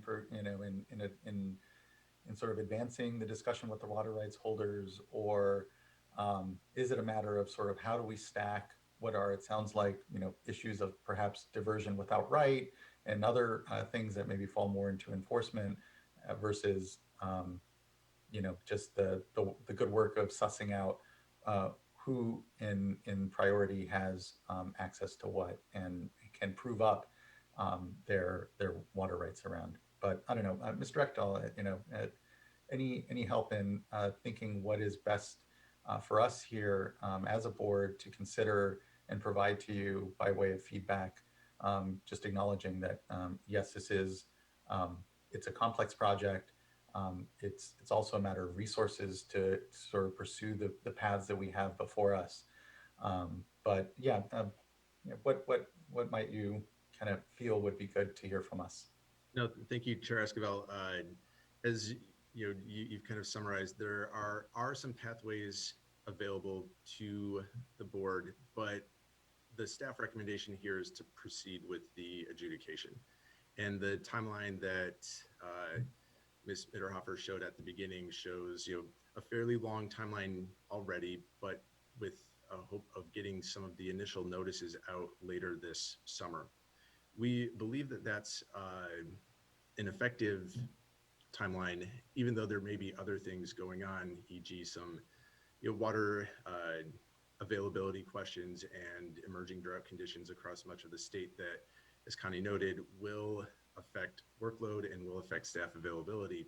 That initial noticing period is basically sending an announcement out to the water right holders in the watershed and asking them to provide information. In our initial timeline internally, when we've looked at how long that notice should run, there's a minimum amount of time described in the water code, but we're proposing to extend that so that it provides a little bit of flexibility for both those water right holders that may also be dealing with drought concerns of their own, as well as the staff at the board to kind of parallel the process a little bit so that it's not a hurry up and wait scenario down the line. We can get it out, it runs, it will go, and we can kind of reconvene later in the year. If hydrologic conditions have changed, then we may have more capacity to kind of more directly take the next steps, while also providing the time, as Connie noted, to work on our own staffing and to see if we can redirect some positions internally to help us work on this effort. So, the initial thought is let's proceed with the adjudication process as outlined in statute.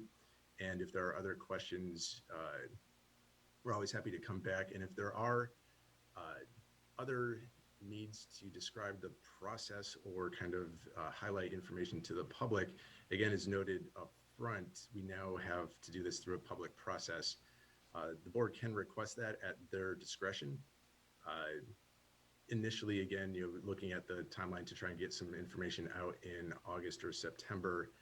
If we are able to do that, an appropriate time to come back may be once that notice has gone out and the initial reporting back to the division period has passed. So potentially as far as next winter in 2022. Thank you. What is the minimal time allowed for? And it's a minimal time, right? So we're no issue with us going longer. But what is it just for my own edification? I don't remember the initial timeline. If Connie or Amanda remember, please jump in.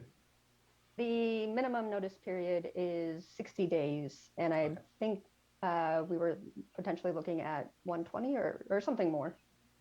Okay, that's helpful.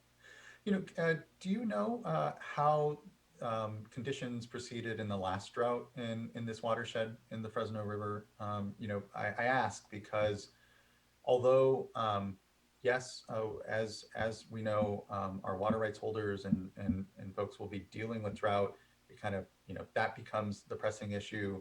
But there's almost, because this is such a basic fact-finding information sort of moment, it's almost an opportunity for water rights holders to maybe touch base with their water right, understand it, prepare themselves for discussions around how you manage through these tough times, and know that this process isn't going to regrettably provide us any benefit in the months ahead, insofar as coming to some conclusion around how folks better understand their rights and share it during times of particularly dryness or curtailment. Yeah, I'm trying to get a sense is, can this actually kind of be a way that we help, it help get to discussions for those in the watershed, and certainly drought makes all more real any sort of discussion around adjudication of rights. So yeah, sure. How did things proceed? Do we know? Just kind of wondering if there were major challenges and how this might benefit. I don't wish to speak directly for the petitioners, Madera Irrigation District or others, but my sense is that it was the previous drought that precipitated this petition in the first place. That previous drought did kind of raise issues of what is the priority of right, what is the validity of certain types of claims, particularly with Sigma now kind of playing a role and others looking at what the long-term groundwater supply will be as it's compared to surface water riparian rights in particular. And so it was, the discussions, the contention that developed out of that time period that's kind of directly relating into the need to formally adjudicate the rights going forward. And thinking more broadly about, what kind of role can this process play?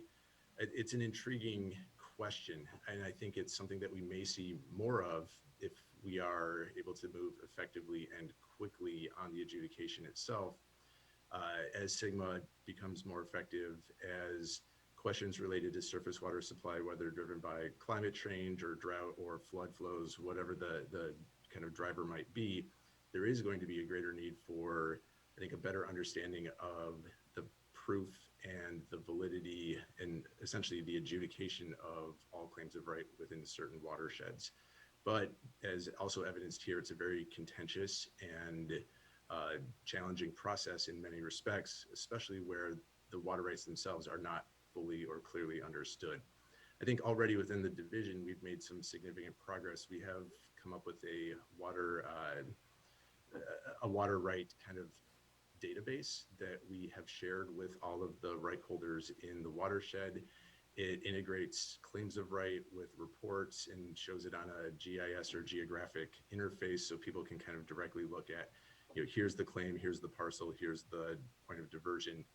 And that serves as a pilot for how we could set things up in other watersheds or kind of statewide if we had capacity and resources to kind of drive that effort going forward. But it also serves as a great blueprint, and it's worked really well so far. So a lot of opportunity, a lot of potential. It is a substantial workload to do this type of effort, both for the division as well as the right holders. Some of the information will be old and hard to procure, and there will be, I think, legal questions that come out of it, and that's the process that we'll go through in a couple of years when it gets to that hearing phase. But it ultimately will help resolve questions in the watershed as a whole.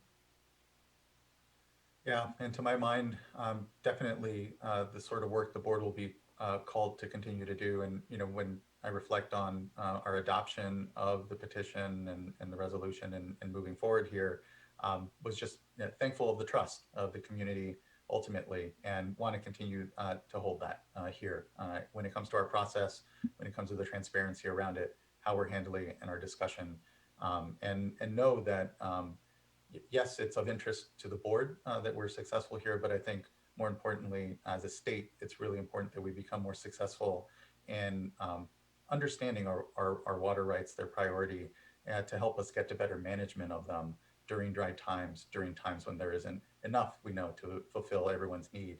And it can be a race to the bottom if we don't have just a bit more of a cogent understanding of the entire system in its administration. And it's, again, the board's purview here, if you will, but it is to the benefit of the entire state that, we are all engaged in administering this. And I would just flag it. It is what great, it's local leadership that ultimately drives our successes here.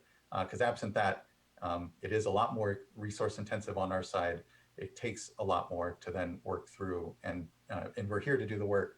But to the extent that local leaders can stand up, can amongst themselves self-organize and drive this work, it becomes complementary to, again, just a general need for it anyway. So just thank you. I'm completely supportive of continuing on, certainly in our adjudication process here.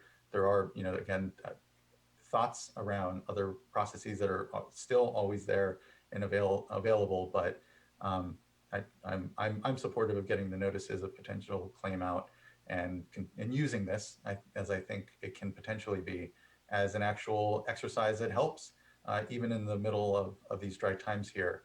And certainly, again, I think we can, if this were, this adjudication was already in place, would be of benefit then, and hopefully can be so at least in other dry times. And even now, process-wise, for the community, as something so, really this basic information point, being able to prove up claims, being able to develop that information. We saw really good success with that in the Delta, I think in the last drought, driven by our Delta Water Master, and in being able to kind of be able to start to suss out various folks' claims and crowdsource the information therefrom. We're open to making sure we have the best information possible to basis our decision making here forward on. And so, anyway, just thank you again, and leave it for my fellow board members for additional thought. I know this is, again, a new process for us, and hopefully one that we continue to get a little better at.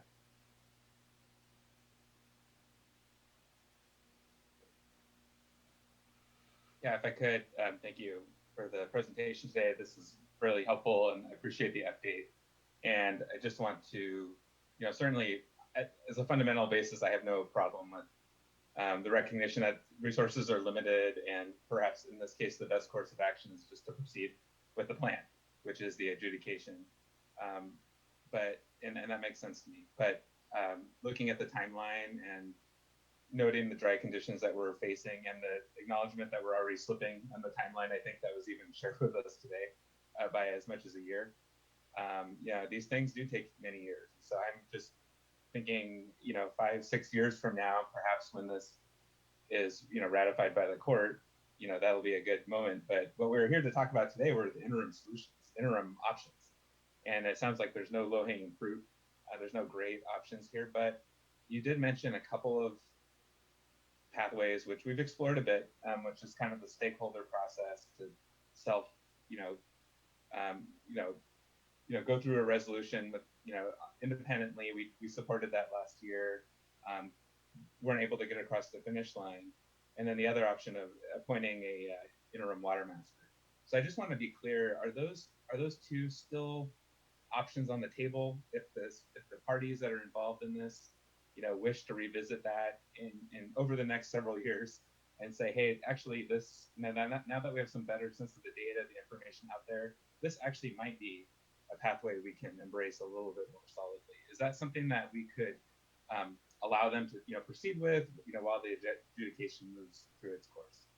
Yeah, I think one of the things maybe to start with emphasizing is what's already within the stakeholders' purview versus what role the board or board staff would potentially take in driving that effort. And the appointment of a water master, our understanding, and again, Amanda and Connie, please jump in, is that they already have that ability at the local level to kind of voluntarily work together to set up a water master and a related process to fund that water master. But I think it's also telling that that hasn't happened. And I think that again, I don't want to speak for the parties themselves, and so maybe I won't venture into why that hasn't happened, but it hasn't yet happened. As to whether or not it is possible, absolutely. It could occur at any point throughout the adjudication process. It could occur after the adjudication process, and it still remains a viable option for them going forward. I think, Board Member McGuire, please remind me what the other question was again. There was the water master, and then the... I just think the private resolution was the other one, which would be a similar, I'm sure, vehicle. The local kind of facilitated process going forward. So the board effort over the last year or so, actually year and a half, we did fund a third-party facilitator to come in and help try to drive some of the conflict resolution and resolve some of that conflict. Again, that is something that the local right holders and right claimants have the authority and the ability to set up on their own at any time.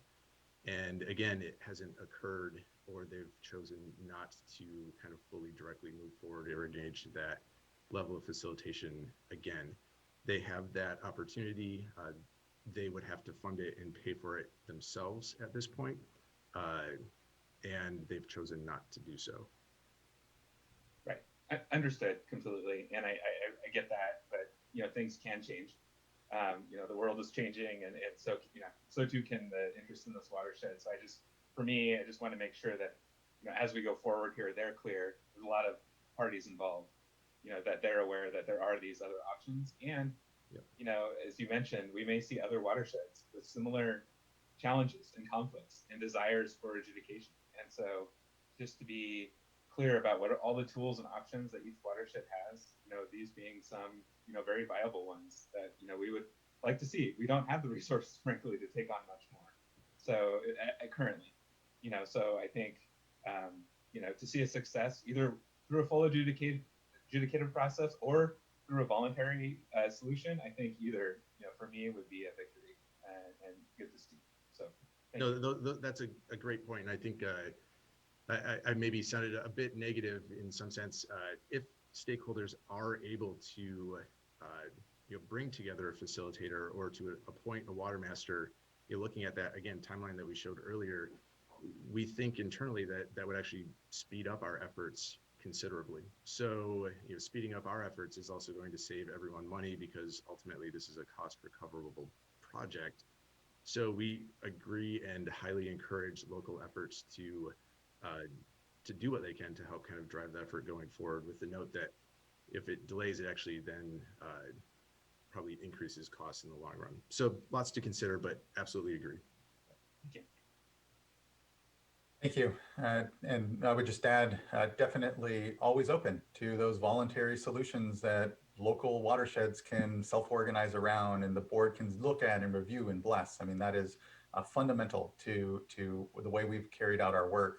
And I would say that, you know, for me, it's making sure we also emphasize it's the continuity of the information between, say, a full adjudication and some voluntary thing should be the same. And so that there are ways that driving the adjudication actually helps get communities maybe to a point where they can then self-organize and find, you know, some solution that gets us there sooner without having to go through the full board processes that we have at our disposal to bring us to that conclusion.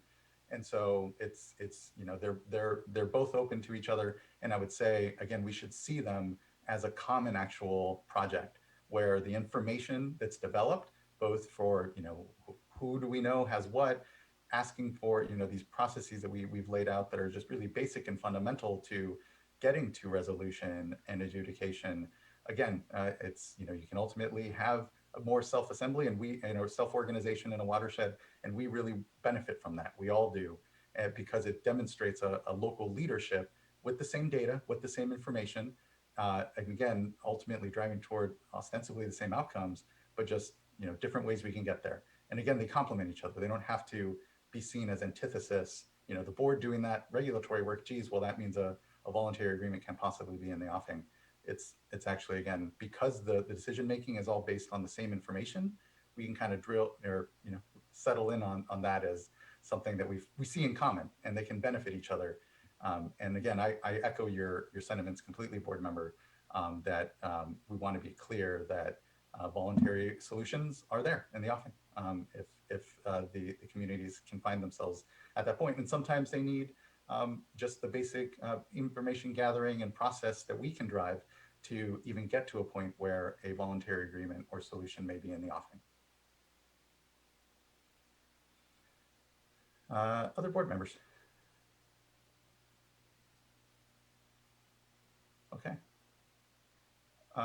Well, again, I think for my sense, again, I support continuing on, and sounds like there's general support as well. And so just appreciate again, Mr. Ekdahl, the opportunity for us to discuss here in public where we are on this adjudication. Again, the first in decades that the board's been called to do, but certainly not the last when we look at the need throughout our watersheds that these adjudications provide certainty for, particularly during times of drought.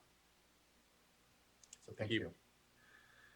Okay, well, I think that wraps up our informational item number 6 and leaves us with board member reports.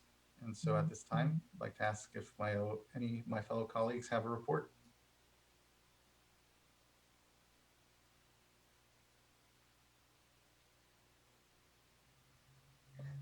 I can start with a quick item. The Central Valley Regional Water Board held a fascinating interactive workshop with stakeholders on their strategic planning process. And yeah, I watched the whole thing and was greatly impressed. One of the things that they did beforehand was to survey their stakeholders on the top 5 issues that they wanted to address. And so just for your information, the topics were 1, increasing stakeholder satisfaction with board processes; 2, addressing the concerns of underserved, underrepresented communities, what's working and areas for improvement; 3 was the topic of climate change and strategic options for assisting people and resources at risk. The 4th issue was considering cost of compliance, something that is not surprising to hear. 5th is rethinking approaches to special water quality concerns. And the concern that was the focus for this particular workshop was homeless encampments and the goal of zero trash. And I have an ask on that, which I'll circle back to. And then the final topic that they discussed was stakeholder engagement and learning from COVID, engagement equity. What have we learned from COVID? How do we move forward in the future? So they're going to take this input and incorporate it into the development of Region's 5 strategic plan. That, of course, that effort has been ongoing for quite a while now, but this stakeholder engagement effort was something that I was very impressed by, both by the regional board doing it, but also by the level of engagement and the level of input they received from their stakeholders. Now, circling back to topic 5, this is something, one of the issues that came up, which I asked Jonathan Bishop to follow up on, and I just wanted to give you a heads up on, was the municipalities who spoke up said that they wanted to do some trash cleanup projects, especially, American River and all those other waterways when there is trash in the waterways from homeless encampments. And they would like to do that as offset projects. And the discussion was that under the state board adopted trash TMDL, that was not something that would be allowed. And it's been a while, so I need to have a refresher on what we adopted as a trash TMDL. And this is also a concept that the San Francisco Bay Regional Water Board has discussed at one of their meetings. So I just want to dig a little bit deeper into it to see what is actually in our amendments, if that is the case. And perhaps at some point, we might have a future board discussion on it. But, as far as cleaning up trash is concerned, especially dealing with some of the impacts associated with homeless encampments, I think all tools, all avenues, all options should be on the table for discussion. And of course, we'll figure out how things go. But I wanted to just give you a heads up on that as an issue that came up that was put on our doorstep as something that we were responsible for not encouraging. So I wanted to follow up on that. And then the only other thing that I will mention is, and I want to thank staff for taking the time to meet with Sustainable Conservation and San Francisco Bay Regional Water Board on the large habitat order, the draft order.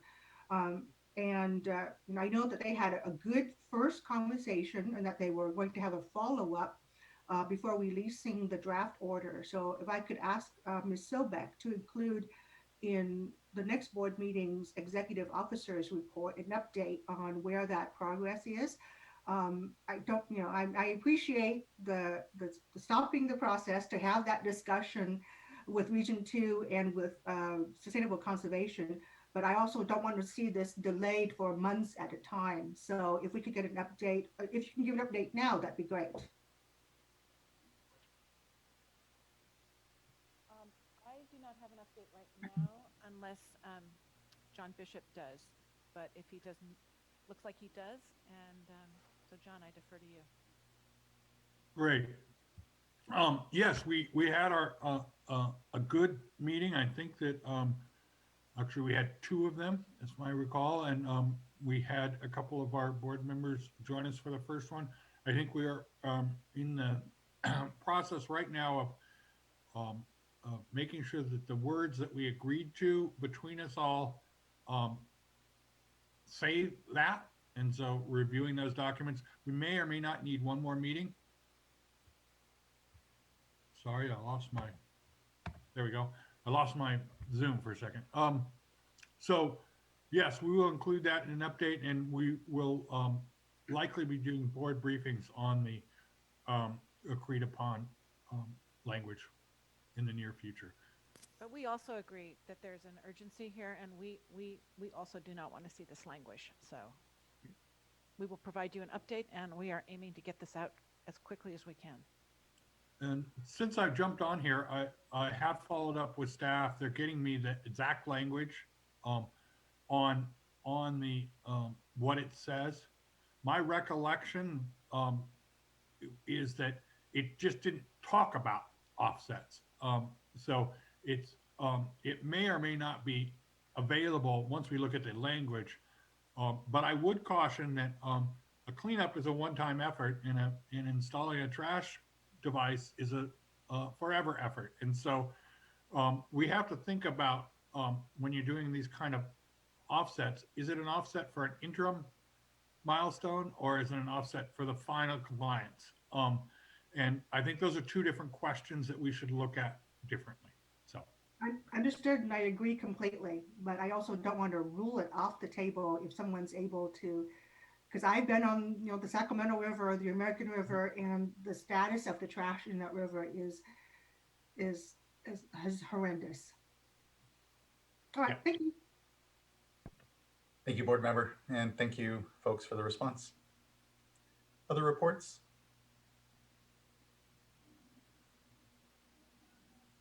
I just have a quick report, and that is to just say that I've been spending a great deal of time with stakeholders, trying to encourage voluntary curtailment agreements and actions to protect fisheries, and just really want to thank Eric Ekdahl and his team in moving forward in these areas.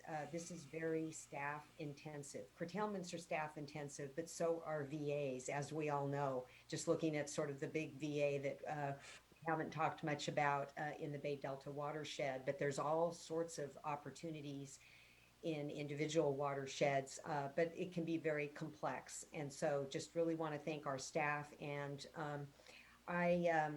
in going through the clippings, there's just been a lot written about drought, but there is a different tone in this round. And I just want to call out one blog, Ann Hayden's blog from Environmental Defense. And she says here, California is facing another drought, but I'm still hopeful. And here are 3 reasons why.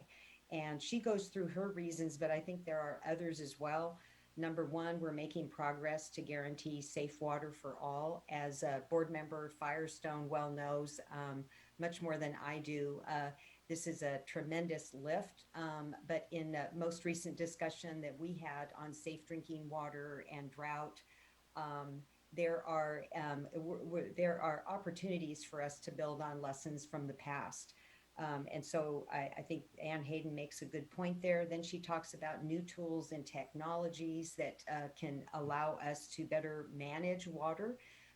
And she calls out OpenET as an example. And then lastly, a new era of cooperation has arrived. And that's the sense that I definitely feel when I and working closely with board member McGuire in having discussions with stakeholders. It doesn't open up with why are you getting involved, water board, but it opens up with a conversation about we're anxious to pull together our local communities and do our part, and just want to better understand sort of the parameters and what the options are. And so just a different tone all the way around, and I'm grateful for that. But again, knowing that the lift will be very heavy for local communities, but I'm excited about the opportunities that we're seeing here.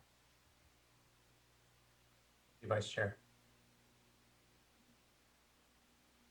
Other board member reports? I can transition quickly into mine. I don't have a lot to flag, other than I was going to make a quick thank you, Vice Chair. I think you said it well. A comment on drought. We did send out 40,000 letters to our water rights holders. The next day, a couple of weeks ago, and the next day, the State Water Project reduced their allocation from 10% to 5%. It speaks to the very dry conditions that as we've had our hydrologic updates, dry conditions through this winter, and certainly off the backs of dry conditions last year, where we saw TUCPs on the Russian River. We saw already challenges cropping up. And with the dry winter we've had, all the more so. So we will be, Director Namath and I did a few interviews and continue to communicate that we are in drought. We're experiencing drought conditions. Our letter is clear to our water rights holders on that. And it means, as Vice Chair said here, that there are discussions like curtailment. But the candidness is that not unlike the adjudication discussion we just had, that this is all resource intensive. And it can be done at sort of a resistance and feeling that it's the board curtailing us, as opposed to the reality, which is Mother Nature is curtailing us. And we find ourselves with regrettable conditions on their dryness and the challenges we know so recently from the last drought that so many of our communities will go through. But as the Vice Chair said, there are things that we have to rest on there, including conservation and efficiency that is held from the last drought, but that we have programs, and as we heard earlier about the water loss standard during public comment, continued work to continue to drive and ensure that we have an efficient and conservation, as we say, of California whale life embedded into our water usage throughout the state. And so, and we have SGMA and the Safe and Affordable Fund. So we have these significant pieces of legislation, resources, and are in a different place because we had the benefit of, like previous droughts, having the attention of Californians around really critical policy issues out there and advance some. So we're in a little different place. We're a little, we know that we're going to have challenges with communities running out of water. We know that the ecosystems didn't do well in the last drought, and we have places to improve. And so there I would point again to April 20th, when we're doing actually an item on drinking water, several items here before the board, but then the 21st, when we have Sacramento River temperature management. Those will all be noticed later this week, but I think important to note here, because I think there'll be places where we can continue to talk about the advances we have since the last drought, but still the challenges we certainly have in this dry period as we manage through. And would just say, there's always this balance between, okay, when is it a drought emergency? And I would say that the investments we've made, both on the policy side, but also resource dollar side for communities, are what help build resiliency to drought and ultimately allow us to shift into drought management before we hit an emergency. And I think we need to continue to, because we know we will see drier times in the future because of the climate crisis, longer, drier periods, prepare to weather longer and be able to, not have to hit an emergency button after 2 dry years or 3, or, continue to be able to see how we might manage through. But it's complex the way drought manifests itself in the state. It's very regionally based in many ways, and certainly sector in some. So just thank you, Vice Chair. I think the drought work the last 2 weeks has been just quite a bit, and I think it will continue to be as dry conditions, as we enter the dry season here and look to the next water year, but need to prepare for that potentially being dry as well. We just note that actually right now as well, though, is the biannual Bay Delta Science Conference. So that is ongoing. I am actually a judge of some of the student submissions here in the afternoon. And so just glad to participate in that, and fortunate for the incredible synthesis of science and discussion that I know is going on right now for folks that we benefit certainly from here at the board as we try to continue to do our job that we're called to do and balance the many uses, and the Delta being a particular place of challenge. So with that, that's my report. Thank you. Great. I just wanted to update you quickly on something I've updated you on in the past, but there's more to report now, and that is on the Los Angeles River Flow Study. I was actually able to attend the last stakeholder group meeting a week or 2 ago, and it included a summary of SWRCB and the study that they've done in collaboration with the state board, with the regional board, with the water, the dischargers, and a number of folks in the LA River watershed. And so for the first time, everyone was able to see the results of the last 2 years of intensive study to look at the flows in the river, to see what what levels of flow are needed to sustain different types of uses, whether it's recreation for canoeing or different types of trees and habitat or fish, ecosystem function. And it's the first step in trying to figure out how do you balance that then with the opportunity to actually reduce some of those flows because of our capability of recycled water and the effects that we're seeing from conservation and the effects that we're seeing from stormwater capture, all having different competing pressures on the LA River, being as it's essentially an effluent dominated stream most of the year. So there were no answers there. There was no, here's the right number, the perfect, solution here to balance all of those competing interests. But, it does provide a number of tools for folks to continue to look at that now with data, with information, about what could be beneficial and where those trade-offs are. So I was just really excited. I've been tracking that for a number of years now, and I'm really hopeful because I think it's designed in such a way to fit as a kind of a pilot project under the California Environmental Flows Framework as well. So it can really help to inform special watersheds with unique issues and considerations like the LA River and others in Southern California going forward. So, you know, like on the previous item with the Fresno River, where we were talking about collaborative solutions in a watershed, this is one too where I'm hopeful that the dischargers and other water interests can get together and really find a collaborative solution to find, you know, that sweet spot for how to best manage that river in the future. So I'm sure the report will be published. Maybe we can get an information item or some sort of update on it down the road. I think there's a lot of value in that. So thank you. Yes, I've already asked staff to start working with SWRC to put on an information item for the board to walk through the what the technical analysis was and what some of the representative outcomes are.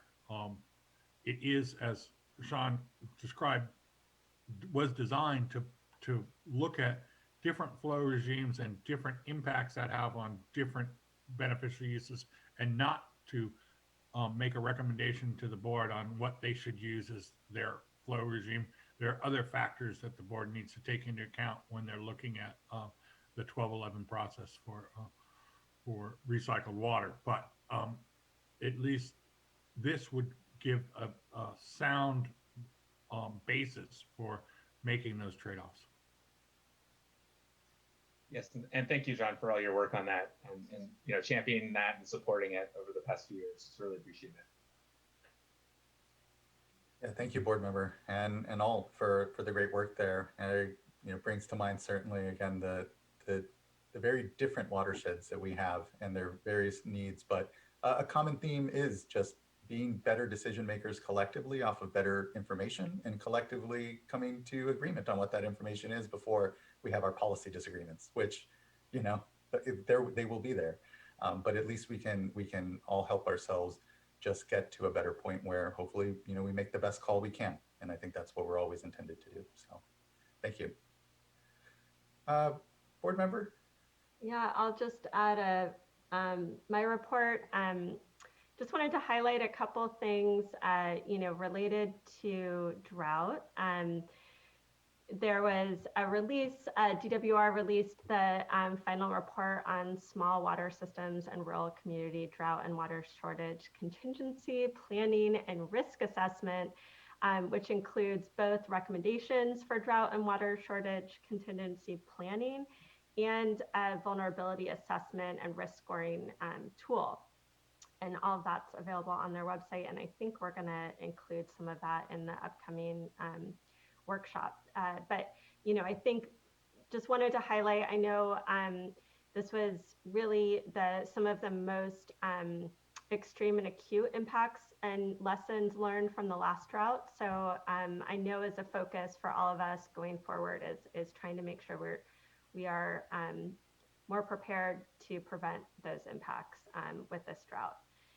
I also just, you know, a big focus of mine that I know we'll be going over at the next board meeting too with drinking water items is the needs assessment that we've been working on. And I'll just say what a huge, significant piece of work and sort of report and assessment that I think that is and will be for the state. And just am really impressed with the level of work that staff have been doing and contractors and stakeholders. I think it'll be extremely helpful for us, and I'm really looking forward to being able to hear from the advisory committee, advisory group, and through workshops and our upcoming workshop.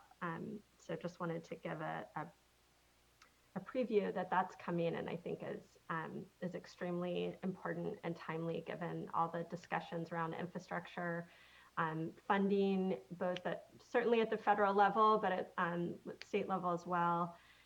And then lastly, just I think an update on, you know, the continued work to work through how best to distribute relief funds around COVID, debt relief that I know folks are doing, still waiting on federal guidance to be able to get that money. But is, you know, I know an issue that's important to this board. I do think the work that, you know, we've been able to support through the survey and data in terms of characterizing the problem continues to be a really important piece of figuring out how to best administer those funds that are coming. And again, that's a very small amount of funding compared to the needs, but really important and significant that we make the best use of it. So appreciate all the work that staff have been doing on running some scenarios to help support that, and sort of collaboration with sister agencies. Those are the things I wanted to highlight. Board member. Yes, I've been very glad to see the coordination going on with our sister agencies at CSD and HCD. And it's, you know, it's not a lot of money, but I feel very good about the sort of technical work that's been going on, and look forward to hopefully having something to publicly discuss and have a draft around, because I know there's a lot of stakeholders that are interested in those pots. And I think it's really about not just that pot, but all the ways that we're really supporting communities and making sure that this amount goes to the greatest effect within the state. So yeah, thank you for that. And I would just say, actually, the CDAG report, DWR will be doing a specific item on it on our 20th board meeting. So will be a good opportunity to really dive deep into a great piece of work that is actually part of our needs analysis, as you know. And I think, again, just speaks to the way we really are coordinated as a state around continuing to respond to and understand the needs of communities, particularly around drinking water here. So just thank you for your leadership there. Well, that brings us to the conclusion then of board member reports, and the conclusion of today's portion of the board meeting. We will convene again tomorrow here at 2 o'clock to proceed to our next item, which is a workshop on the Salton Sea. And we'll have our sister agencies and panels set up then for a discussion. We timed it into the afternoon, starting in the afternoon rather at 2 o'clock, a bit awkward perhaps, so that public comment could extend into after working hours a bit, so that we can get the benefit of making sure that we have opportunity for community input and being mindful that not everyone is able to take time off during the day in order to do that. But unlike last year when we held this, didn't want to just completely bifurcate. So we'll see how this year works with having the workshop at 2 o'clock. But until then, we will be in recess. And then otherwise, just really appreciate everyone's time today for what were a series of really great discussions. So thank you. And we'll see you all tomorrow then at 2 o'clock. Thanks.